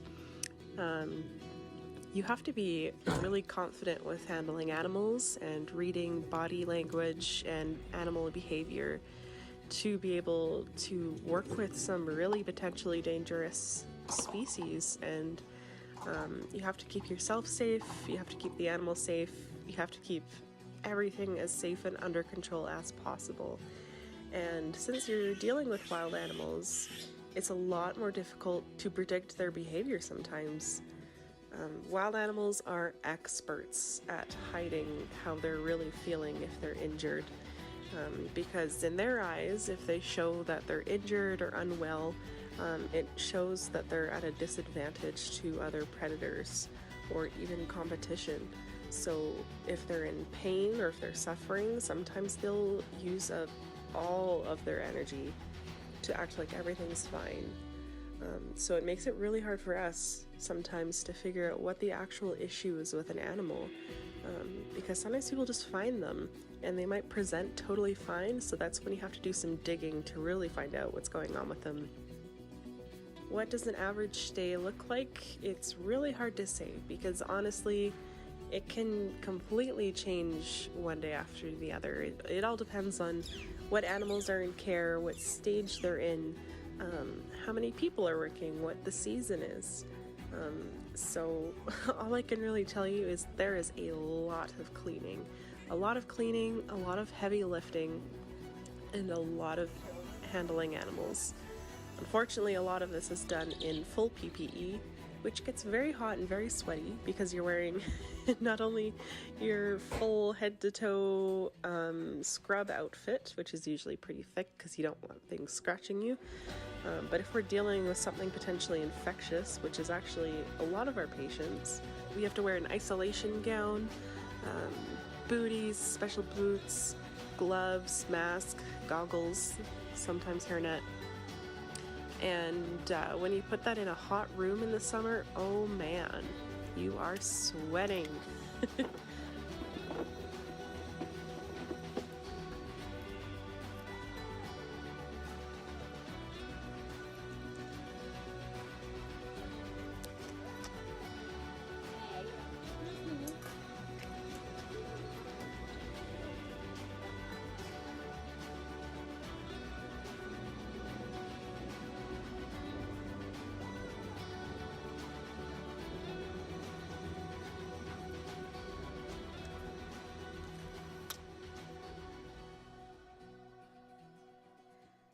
As much as I love working in the field of animal rescue, eventually the emotional trauma catches up with you.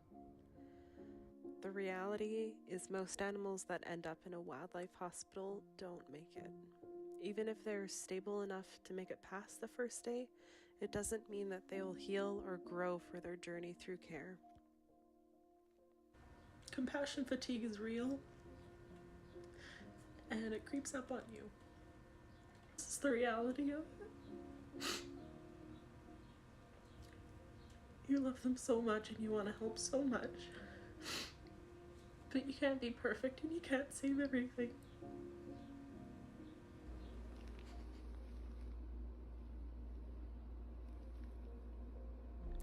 Stress is a huge killer of wildlife because humans are typically seen as a threat, and they're debilitated and are in an unfamiliar environment. Some animals are in care for as little as a few days, and some are in care for years. You can't love something without feeling emotion. You can put band-aids on every small wound, but after time, you need to give it time to heal. The most important thing is to take care of yourself first. You can't care for others if you ignore yourself, and believe me, I've tried it. That was one of the biggest lessons I learned during my time in Etol. Be honest with yourself and know your limits. As for now, I'm still happily rescuing wildlife, but I prevented myself from burning out as quickly by being honest with myself and with my peers. This was our 81st patient of 2023, a great horned owl with a badly injured wing. After you work with so many owls, you start to be able to tell them apart by their different personalities and markings. Each one's a little bit different. Some are feistier than others. This guy was especially a character because he made me smile. He's kind of a silly guy. Wings can sometimes be complex, and certain fractures could mean life or death. Thankfully, what he had was what's called a closed oblique fracture of his right radius. So after 49 days in care, his wing healed up beautifully, and he was released back to his territory. I would like to thank Calgary Wildlife for allowing me to fulfill my passion for conservation and for saving Alberta's wildlife that I've admired for 27 years. I've met lifelong friends and have gained so much valuable learning experience by working with such an incredible and dedicated team. Despite all the loss, what's worth it is opening the latches to set them free after being given a second chance of returning to the wild. If not for wildlife rescue organizations and their dedicated staff, volunteers, and donors, our wild neighbors wouldn't receive the help they need. With so many species declining in numbers as urbanization continues to expand into their habitat, it's important to be proactive and remember that this is their home too. There are ways for humans and nature to live and work together if we begin to value their needs and purpose just a little bit more. People always say animals don't have a voice, so we need to give them one. The truth is, animals do have a voice.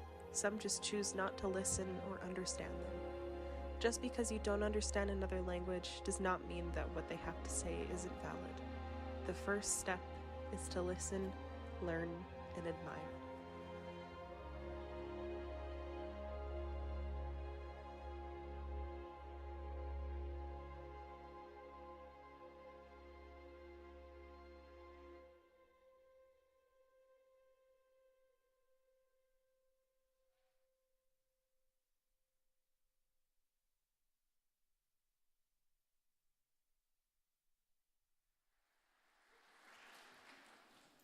Thank you, Vienna, for sharing your story with us. Tom, what is the rarest thing in the Etol program? I don't know, what is it? It's an Etoler that actually knows what they're doing after graduation. This year, we're featuring 2 recently graduated alumni who actually did figure out what they wanted to do and some advice they have for future Etol graduates. We want to respectfully acknowledge that filming of this alumni film took place on the ancestral and traditional territories of the peoples of the Treaty 7 region in southern Alberta. Roll the clip.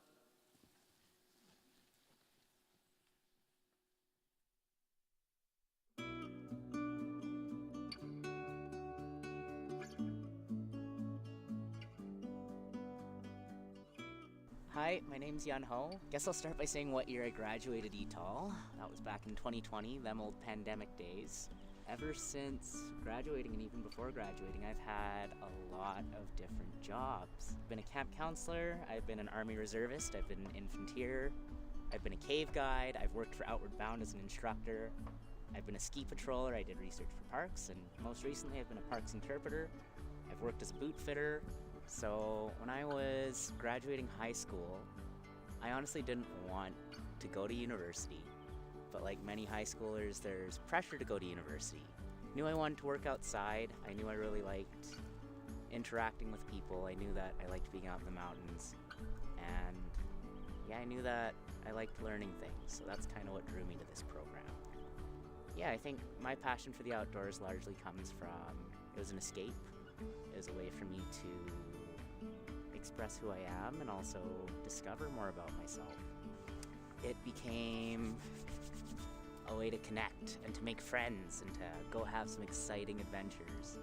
So when you rock up to Etol in your first year and it's that 30-person cohort, you really learn how to get close to these people, and Etol's not your regular university degree where, you know, you're just in classes together, right?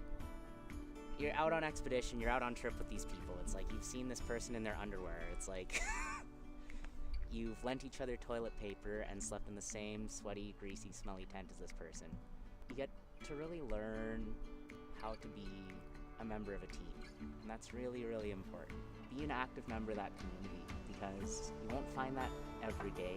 That's gonna help you in places like work, where if you have a good work environment, you know how to be a good member of the team, you know how to bring people up. That's something that people look for all the time. It wasn't really until my 3rd year when it dawned on me, it's like, I have 1 year left in this program, what the heck am I gonna do? And as students, you have to be okay with that. That is something I want to stress. You don't have to have it all figured out. Pick a direction and start walking. That's my best piece of advice. My name is Brian Schmidt. I graduated from the Etol program in 2021, and I am a service writer and mechanic at the bike shop here in Calgary, and I've just gone back to school to get my Bachelor's of Education, and I'm pursuing becoming an outdoor ed teacher. Okay, so I first heard about Etol when I was in high school. but I went on a drastically different route to start out with. I started out and I went into engineering, and I was having probably not the best time of my life. And what I would do to kind of manage my mental health was I would go hiking and I would go mountain biking. And then I saw a video, and it was Joe Pavelka's Canoes for Peru video. And I kind of had this moment where I was like, okay, I think I'm doing something wrong here. I need to feel happy about what I'm doing. And I decided to enroll in the Etol program. I was presented with a really unique opportunity for my second practicum to help design and develop an outdoor ed program at Crescent Heights High School. Over the course of my practicum, I spent a lot of time with the high school students and with the teachers and the administration, and we kind of put together this really awesome outdoor program. By the time that I left, like, they had backpacks, tents, skis, they had like tons of outdoor gears. We were bringing in guides to run AST courses, and they were getting to go backcountry skiing. It was crazy, like how fast we were able to develop this thing, and where we were able to find money to actually fund this program, which was basically a ground up project. Yeah, that's when I really realized that, okay, I could have this as potentially being my career someday. Something they should hold on to and never lose as you're going through Etol is never lose the connections to your classmates, never lose the connections to your professors. Trust me, make friends with your professors. They will set you up with really awesome career opportunities. You won't be disappointed with the doors that they'll open up for you. You may be planning these bigger and more elaborate expeditions, but whenever you're on those expeditions, just don't stop taking a moment for yourself. Don't stop having a solo and just thinking about, like, wow, look at what I'm doing. Like, this is pretty great. So for all of you that are going to be graduating this year, trust the process. A lot can happen, but it can feel slow. It can feel like you should be somewhere, but you are exactly where you need to be.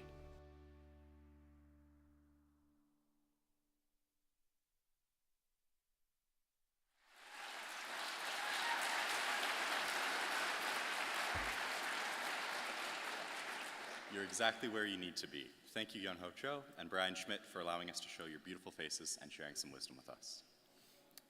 This year, we contacted a ton of potential sponsors, and we were just overwhelmed by how many got back to us with amazing offers to support Film Night. We're going to take some time to acknowledge and appreciate everyone that supported us this year, as they're the reason this event can happen at all.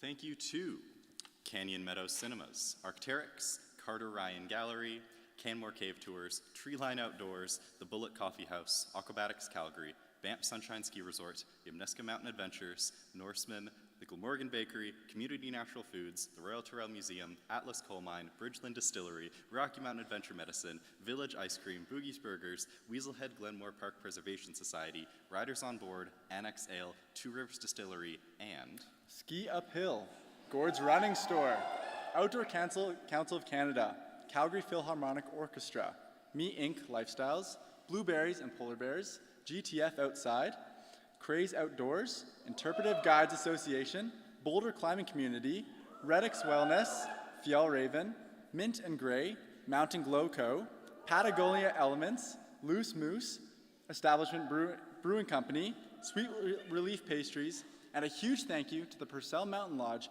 who donated a 3-night, 4-day fly-in lodge experience for 2 people worth over $5,000.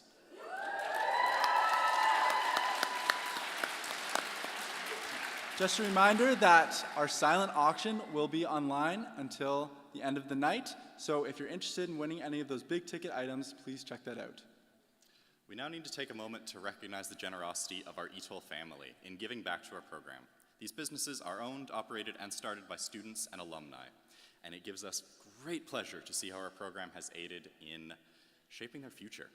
Up first, Claude Farden at Kananaskis Outfitters, Jesse Habenton from Gear Trade,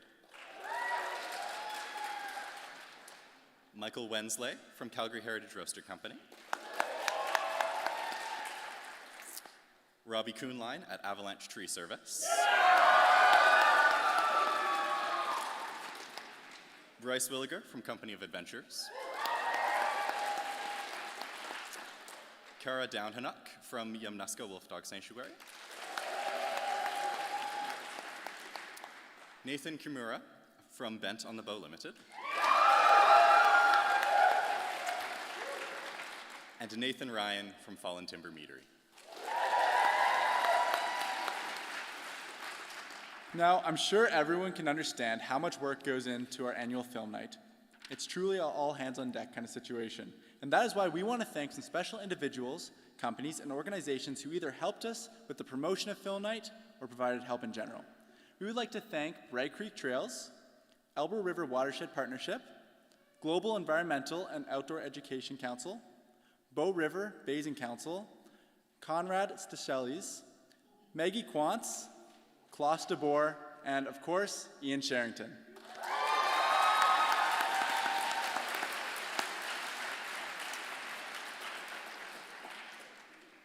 As I'm sure you can all tell by now, our program would not be possible without the amazing community that surrounds us. Because of this, every year we present the Friends of Etol Award to an outstanding friend of our program. Now I would like to welcome our fearless leader, Ian Sherrington, and our friend and fourth-year student, Sierra Vongrad, up to the stage to introduce themselves and our Friends of Etol Award.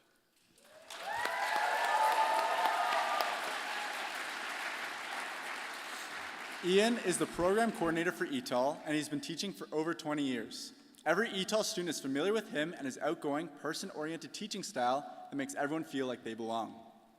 And Sierra Vongrad's a personal friend of mine who's an incredibly skilled artist who has put together the Friends of Etol Award for the past 2 years.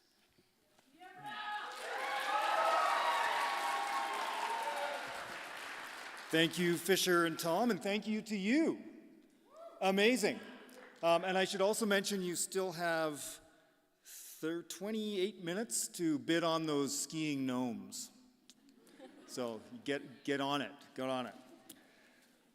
So yes, it falls upon myself and Sierra to announce the Friends of Etol Award for this year, for 2023. But first of all, I'd just like to say that, wow, if Etol Film Night was a ship, we have left the port and we are sailing on the high seas. So amazing. Thank you so much for your support.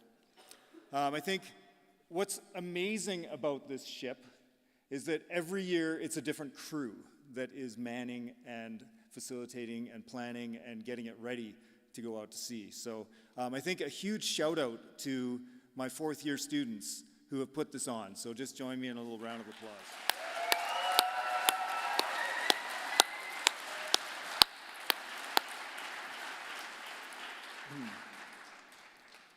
So the Etol program has been around for a couple decades now, or over a couple decades. And to remain relevant and connected to the community and the outside world, we lean on a host of incredibly talented and keen members of our community to provide expertise, energy, and mentorship to both our students and to us as faculty. The Friend of Etol Award is given out every year to recognize these wonderful and valuable individuals. Those chosen to receive this honor are presented with the traditional paddle, which this year has stunning artwork on it, which I think you can see behind me. There we go. Which was done by Sierra Vongrad, who is standing to my left.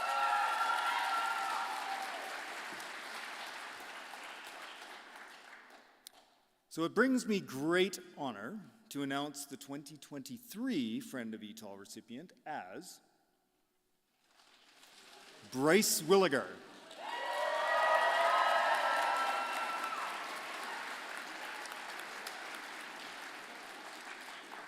So many of our past recipients of this award have been Etol alumni, and Bryce is one of those who has remained heavily connected and involved in the Etol community after graduating in 2014. Since that time, he has sat as the president of the Etol alumni chapter for at least 6 years, maybe more, assisted in many of our faculty numerous class trips into the hills and rivers, and has provided practicum placements and full-time jobs for alumni and students alike through his business of Company of Adventures. Now, Bryce is a musician and a poet at heart, as many of you may know. So it seems fitting that for the second year in a row, I'm going to use this soapbox to tell you a poem before we call him up here on the stage to receive his paddle. Goes something like this. Let me tell you about a lad with a charming tale that all started in the cultural cradle of Alberta, Innisfail. After a childhood of ambling, feral, wild, and free, he made his fateful decision to enter the Etol degree. During his final year, in a kayak on a tranquil Norwegian fjord, he penned a poem that inspired this one about the Norse god Njord. Njord controls the sea and the wind, as many of you may know, as Bryce's natural energy, like the tides and gales, blow. Now, how has he given back to our program, you may readily ask? I will attempt a poetic explanation, but it may certainly be a task. For at least a decade, he has assisted on our winter wilderness course, defrosting chilly students, melting pots of snow, and so forth. Through Company of Adventurers, an outdoor business that he directs, he has hired numerous graduates in highly rewarding roles, I suspect. COA supports schools and outdoor trips, environmental ed, and more, assisting in this honorable goal of getting our youngsters outdoors. In volunteering, he is keen, or perhaps just slow in the game of not it. As the Etol alumni president, he led with vision, panache, and wit. And finally, when not working or being truly altruistic, you'll find Bryce skiing or playing his mandolin in a bluegrass acoustic. So, like the sea and the wind personified by Njord himself, please join me in congratulating Bryce. His contributions are just top shelf. Give it up. Come on down here, Bryce.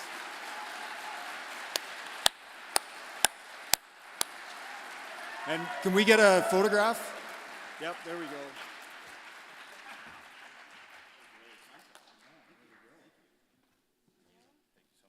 Here, come on in the middle. Let's get come on out here.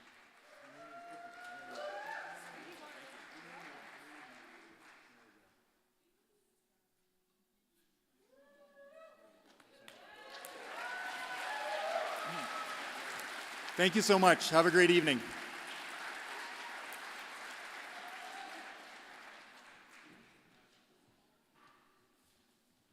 Can we get another huge round of applause for Bryce Williger?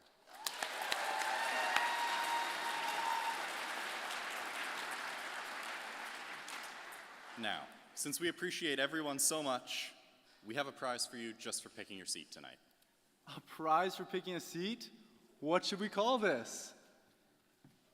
A seat prize, perhaps. That's perfect. I told my parents to sit in the winning seat, but I'm pretty sure I gave them the wrong numbers. Now in this ski boot here, we have all of the seats cut up into little teeny tiny pieces. So here we go. Drum roll, please.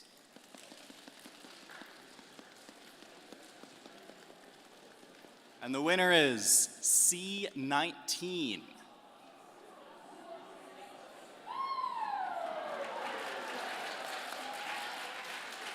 We get you to come on up to the stage and claim your prize. Excellent.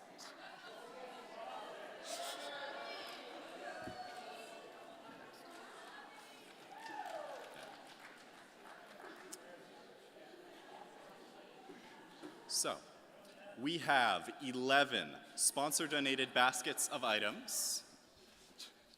Excellent.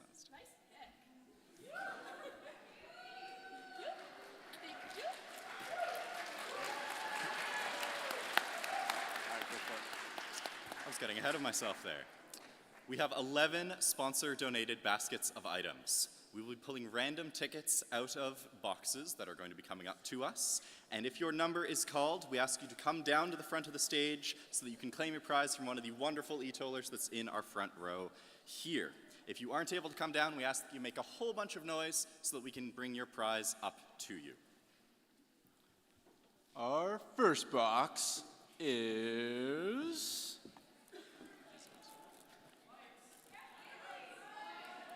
What's the box name? Number 1, sorry. First box is Something Sweet. And the winner is... ticket number 0, 5, 1, 5, 1, 4, 2, 6.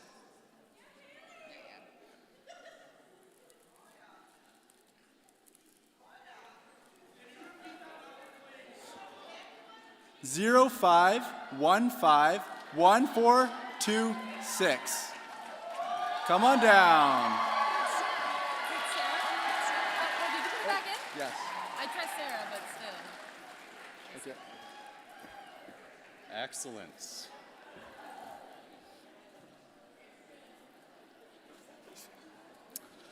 Our second prize is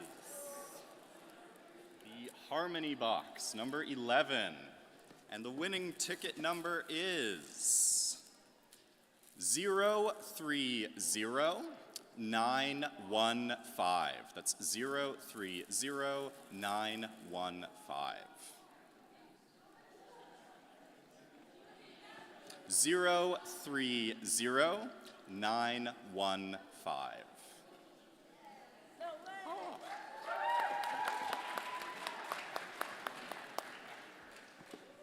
All right, our next box is box number 5, Send It. The winning ticket is 830-45912. That's 830-45912.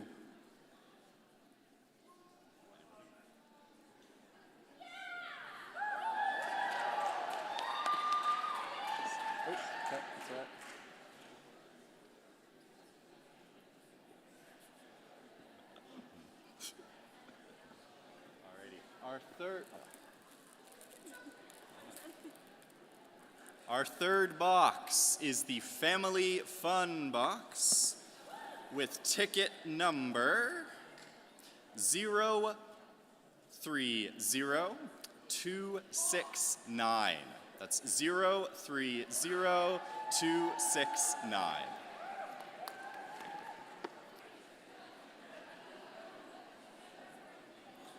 Our next prize is Granola on My Mind. The winning ticket number is, there's a lot of tickets in this one,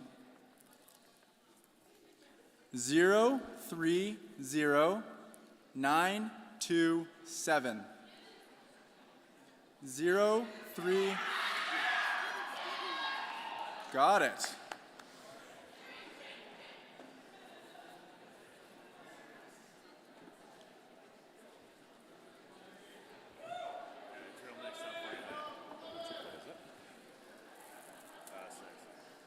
Alrighty, our next prize is box number 6, Thrill and Chill, with ticket number 830-45825.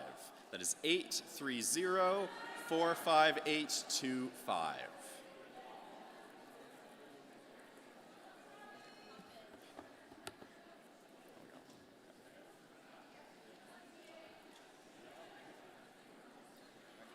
Our next prize is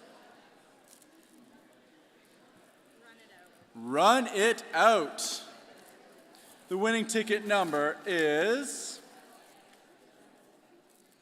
830-45981.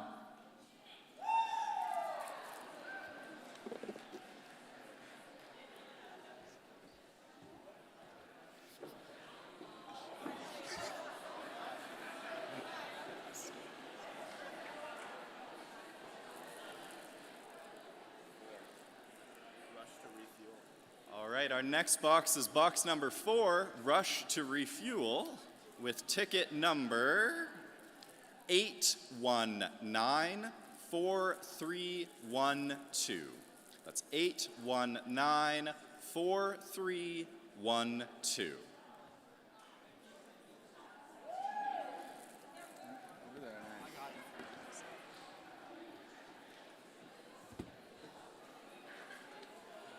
Our next prize is the Great Outdoors. Winning ticket number is 8194024. 819. There we go.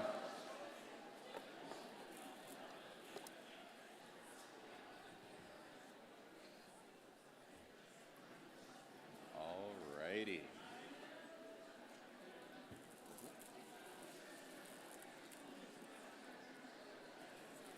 Alrighty, our next box is box number 10, Fetch a Brew. Winning ticket number 819354. That's 8194. That's 8194.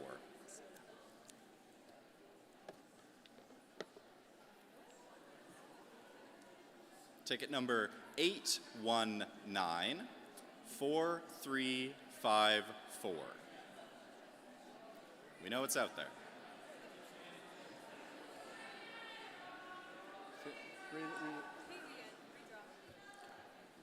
Alrighty, redrawing here. Winning ticket number 0515148. That's 0515148.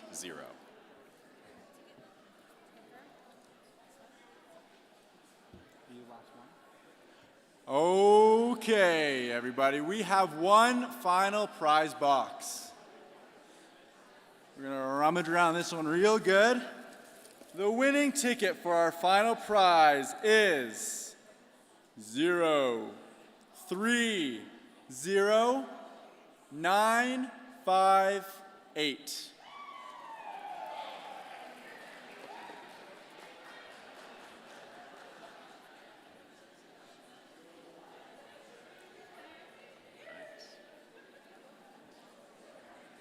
It's now time for us to draw our 50-50. We'll just ask for everyone to begin to settle down so we can announce our next prize, our 50-50 draw. For those of you who don't know, a 50-50 draw means you have a 50% chance of winning a lot of money. I don't think that's quite how it works. Sorry, a 50-50 is everyone gets $50. Not even close. Anyways, regardless, the winner of our 50-50 is Mark Giesbrecht.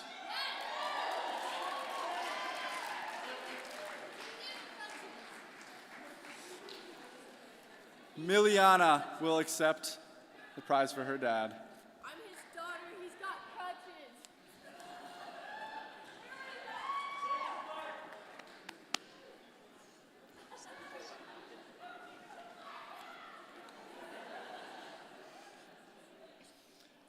Hey Tom, do you remember the first camera ever made? Nope, I don't.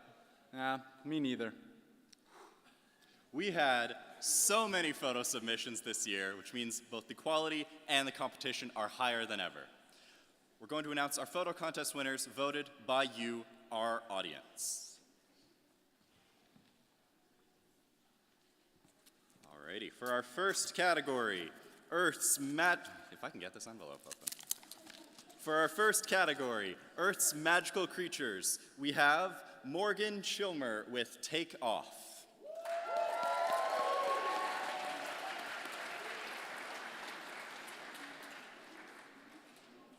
Our second category, Gnome is Where the Heart Is, we have Sierra Von Grad, Farewell Gift.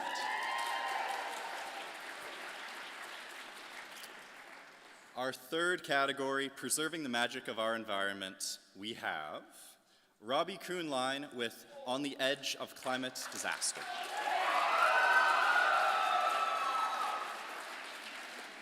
And for our final category, Wander into Wonder, we have Michelle Day, Beyond the Peak.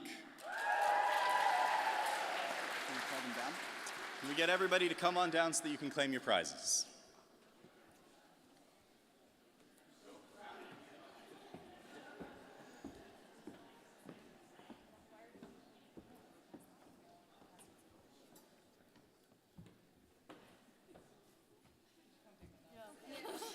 Let's get another round of applause for our photo contest winners.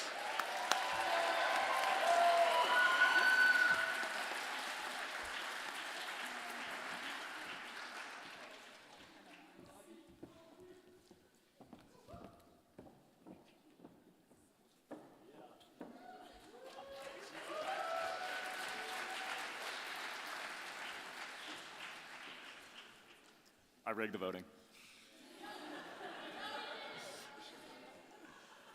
Now is the moment we've all been waiting for, the announcement of the winning Esker film. We've hidden the envelope in this bag. We've asked that the winner comes down to the front to receive your award. Once we find it. I swear it's in here somewhere.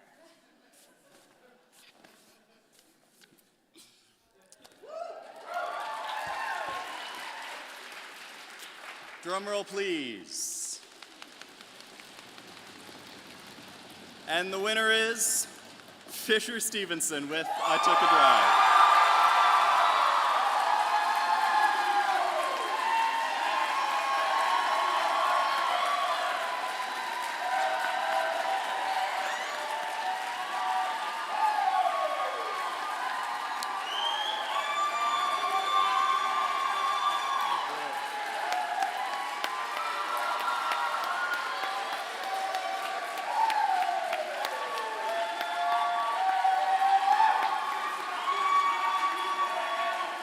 Fisher.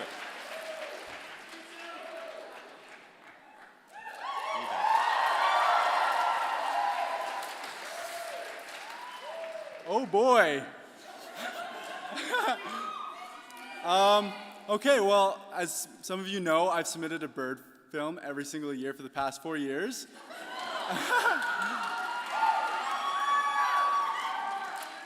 The first year, it was just about our wetlands. Second year was about just my love of birding.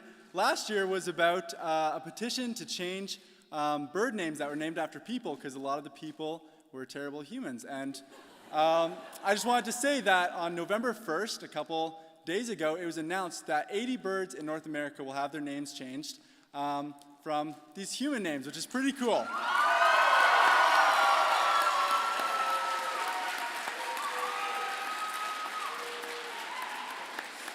So thank you so much to everyone who supported me. Thank you to my family, to my girlfriend Michelle, and thank you so much to all my classmates for supporting me in this.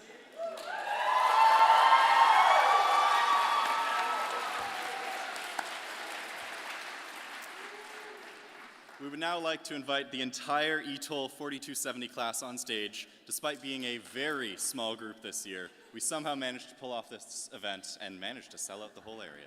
So way to go us.